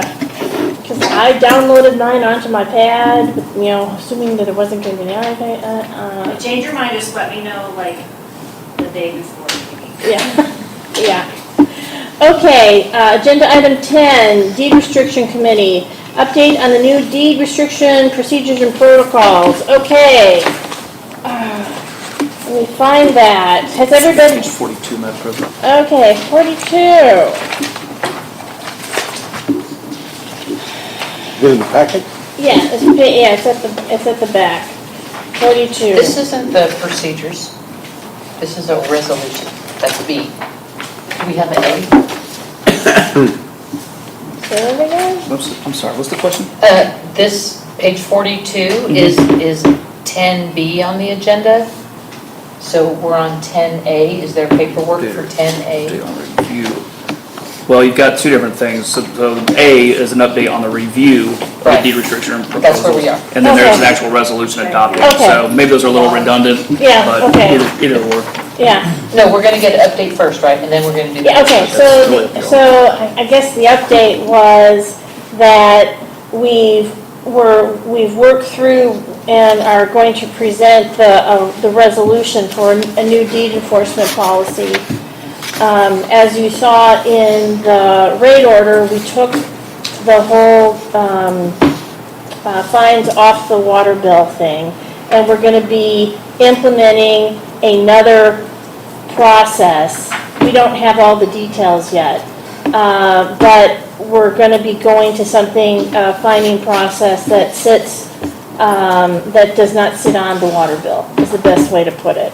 And we're waiting for some feedback from Infomark on some HOA technology. I'll just leave it that way. That's the best way to put it. So, okay, so that's it. I think, I'm trying to think, was there, Jimmy and Diana, was there anything else that we needed to bring to the board? I think that's basically it. I'm working on it. Yeah, okay. He's working on it. Okay. Okay, so then when we go to 9B, the resolution really is at the meat of what it is where we're attempting to go. And I'm going to let you talk about the front end of it, because you put some really beautiful stuff at the front end of it, yeah. Essentially, this is very similar to, if any of y'all have looked at Fern Bluff's order on how they handle this type of issue. So we kind of use that as a template and just groomed it a little bit. But essentially the recitals lay out the district's authority that's provided under Chapter 54 to enforce deed restrictions, as well as authority under Chapter 49 to adopt rules, district rules. And that same Chapter 49.004 also provides the maximum amount of civil penalties that can be assessed for violations of district rules. And Fern Bluff, if y'all have been following me around, you know that people hit the ceiling whenever they saw $20,000 maximum civil penalty on there. And if you were to look at section 27.031 of the Texas Government Code, you would see that the maximum jurisdiction for that court is $20,000. But suffice it to say, those are meant to give you the maximum amount of enforcement authority, but within reason. You know, I would assert to you that if this board wants to adopt these rules and then wants to go out and assess a $20,000 fine against somebody for parking in the street, you might be a little beyond reasonable at that point. So it's not what the intention is here. What happened in Fern Bluff is they had a business entity go in, pull the plug off of a fire hydrant and suck water out of their hydrant, and without any kind of backflow prevention, and there was just nothing that could be done about it. The sheriff's office wasn't really interested in getting terribly involved, and so the district didn't really have much that they could do about it other than file a civil suit. So they, kind of looked to me for some direction, and so this was kind of the solution that we came up with, was making sure that we've got something on the books that gives the district that maximum authority to go out and assess against any would-be violators of district rules. So just a little bit of background there for you.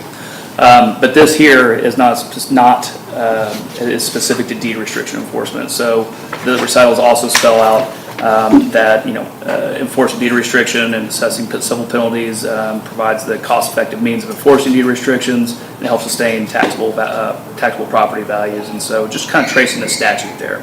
And then more substantively, do you want to talk about the substantive part? Sure. So what we're trying to do is simplify the process, and we're going to move to what we call a door tag for what was the friendly letter. If you remember the current process is you got a friendly letter, and then you got another letter, and then you got a first violation. You got lots of notification. Well over 95% of the first friendly letter solves the problem. It is a small handful of problem children in our community that have issues with the deed restrictions.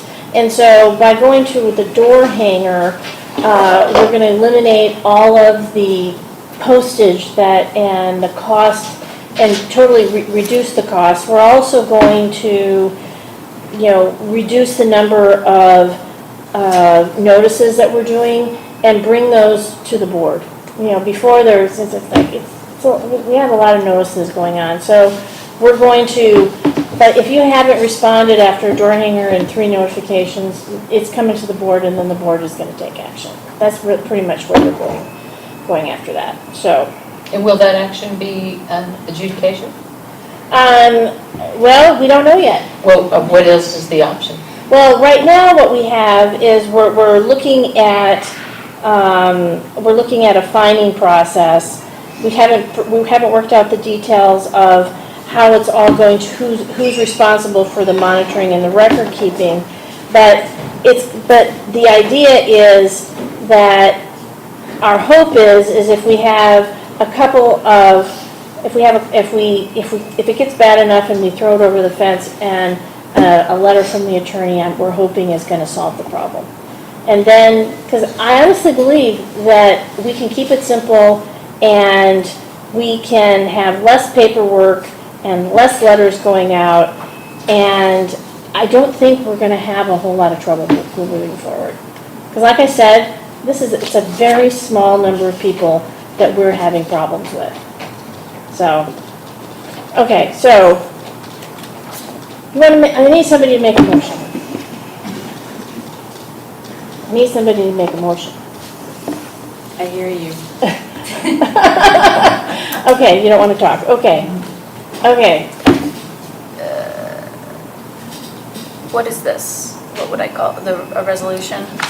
Call this an order adopting district rules, or excuse me, adopting deed restrictions as district rules and implementing a violation notice and fine procedure. Okay. I so move. okay, I will second that. Okay, Beth, do you have any questions or comments? I do not. Okay, Megan, do you have any questions or comments? No. Linda, do you have any questions or comments? I do. Okay. Section 54, or Texas Water Code 49004 allows the board to set reasonable civil penalties for the breach of any rule of the district and must be enforced by complaints filed in the appropriate court of jurisdiction. Section 54205 of the Water Code allows the district to adopt and enforce rules for 5 specific purposes only, all of them relating to water. There is no provision in the Water Code that allows the use of district rules to enforce the deed. Unlike home rule cities, which have all powers unless expressly taken away, MUDs can only exercise those powers expressly granted to them by the legislature and included in the Water Code or other specific law. Where in the law is a MUD expressly granted the power to turn deed restrictions into district rules? Is that a question for me? Yes, it is. Chapter 54, section 54.237 gives MUD districts the specific authority to enforce deed restrictions. Yes, to enforce the deed restrictions. Correct. But 54205 is explicit use of rules. So which one trumps which? 54.237 because it's the specific. You are a MUD. 54 is specific to MUDs. 49 is the general. It's applicable to all water districts. Can you say that? Yes. So when you're interpreting statute, Yes. if you look at the Code of the Statutory Interpretation Act, okay, so I think it's chapter 311 of the Government Code, I think. It has a list of rules you follow when you're interpreting statute. Okay, and it more or less follows common law rules, rules that courts have adopted over years, appellate courts, years and years, right? Years of court precedent.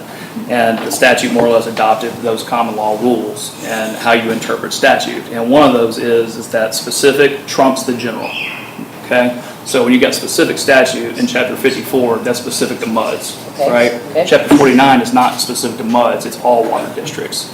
So if this were a SUD or a WICKED, I would agree with your position, Ms. Fobb.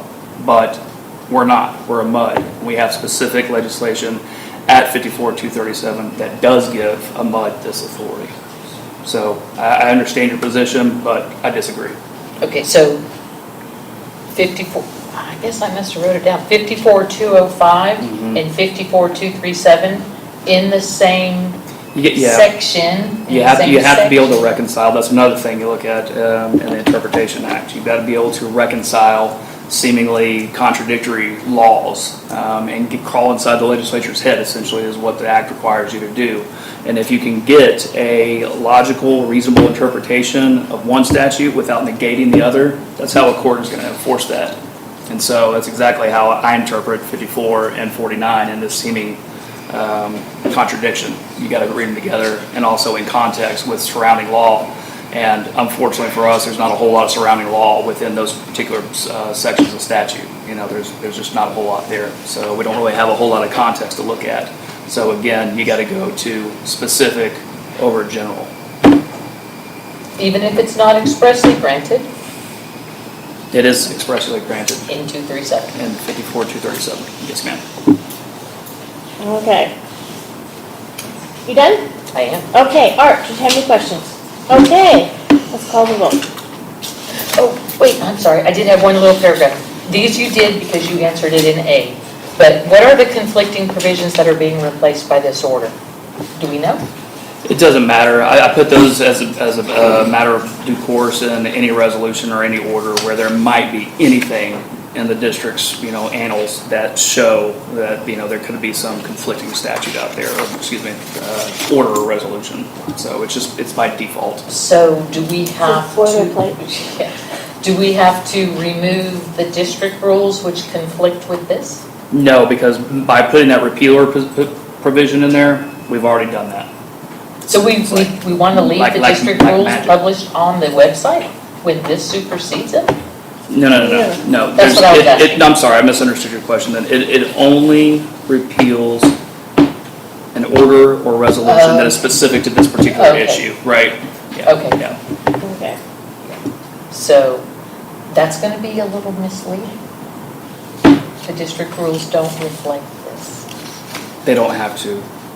Well, don't we want our customers to really understand how I we're mean, going to? this y'all can put up on your website all day long. I mean, that's, Sure. yeah. But This the is- other documents that contradict this, we wouldn't want to leave those up, would we? Oh, yeah, I mean, that's a housekeeping thing, I mean, Yeah. you go through and Yes. Well, it's important that the web be accurate. no, I Yeah. don't disagree at all. Yeah. But again, that's a housekeeping issue. Yeah. Okay. Let's call, Art, did you have anything? Okay, let's call the vote. Director Madrona, Yes. Director Cobb, I'm going to abstain. I think the policy inflicts more harm on the residents by misusing the district rules in order to impose civil penalties up to $20,000 on a resident for a deed violation. And although I appreciate your explanation, Zach, I have the same concern as Fern Bluff. It's just an open door, and that's just frightening. Director Frankie, Yes. Director Duda, Yes. Director Jones. Yes. Okay, so 10C, I'm going to turn this over to you. Did you have anything? I actually don't have anything, Madam President. We are in the process of drafting that petition still and reviewing all the exhibits that Sage provided. I do suspect that the scope of that lawsuit is going to expand based on incidents that occurred this past week. My hope is that we will have at least a draft ready by this time next month. And I suspect one of my cohorts in the litigation division will come over and brief at that point. But as soon as we've got something to report, they will be here, or one of my litigator associates. But in the meantime, that's all I've got. Okay. And then 11 is the attorney's report? Nothing outside the agenda, ma'am. Okay. So, 12, next regular board meeting is May 18th. I have this recollection that I sent you something, put it on the next agenda, 'cause, didn't I send something a year ago? Don't you remember we increased from, 3,000 to 15,000, the mud? The over 65 and special needs Right. exemption? Right, and I'm finding it on non-homestead properties that are rentals, and it's like, I don't think that was our Oh, intention. but they could be registered with the county. The owner could register it as a homestead, and they just haven't caught up that Well- they're not living there. Right, but I just wanted to put that on the agenda because I wanted us to clarify that what our intention was. We can't control that. Are you sure? Y'all should debate this at the next Yeah, meeting. I You have agree. agenda items. Yeah. Let me just clarify, what are you wanting on the agenda? Exemptions? Homestead Just exemptions? discussion of the homestead exemption. Yes, Okay, are you wanting to change it, or you just want to We need to clarify? discuss how it's being used. yeah. What our intention was. Yeah. I've talked to Ms. Frankie about it. I'll get with you on that, Yeah, Suzanne. yeah, okay, was there anything, that's the only thing that I know of that I wanted to make sure that got held. Okay. Nobody else has anything to add? I will, but Okay, well then, the meeting is adjourned. I did have a question, holding Director Fee's office. Yeah, Is someone holding one of them there? I might, hold on. I'm missing 5532. Yeah, maybe it got stuck in my paperwork here. Just double check, make sure. I got it, it got stuck behind the other stuff. Okay, We're good. okay.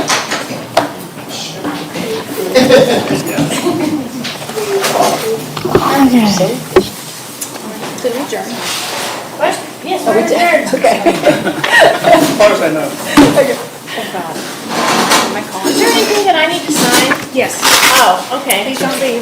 Michael, I do Did you more get- signatures for you too. okay, I'll stay. Did you get my email like right before 5? I did not. That. 'Cause I don't remember You've seeing got more problems in there. There's some in that check register. You'll CC me when you CC Zach, or you CC to Zach about anything on the agenda. Okay. Is that the only one? Okay. These are the rules for this. Okay. Only two? Only two? What time? 3 hours? Bring more.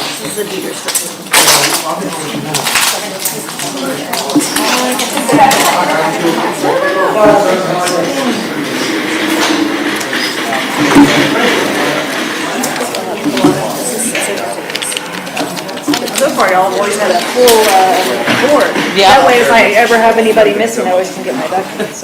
Ah, The critical things for you. yes. If you're organized. I voted. You did, I know. It's your prerogative. Okay, fair enough. I will survive without my. Okay, all right, well, let's say, if that's a question, let's talk, figure something out. Because we got things we can figure out.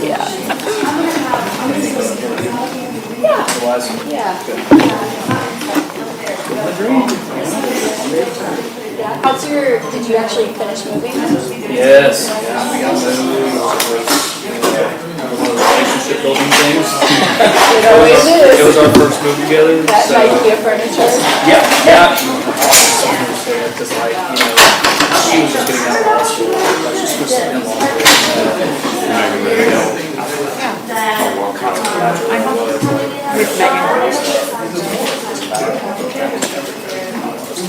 It's on the, Hey, how are you doing? We just got a bunch of cheap furniture everywhere, it's like moving. Yeah, we bring it with us. Yeah, yeah, so like we were like, donate, sell, everything. Couldn't find replacements. So we looked up things that were like grown up, adult furniture at 43 years old.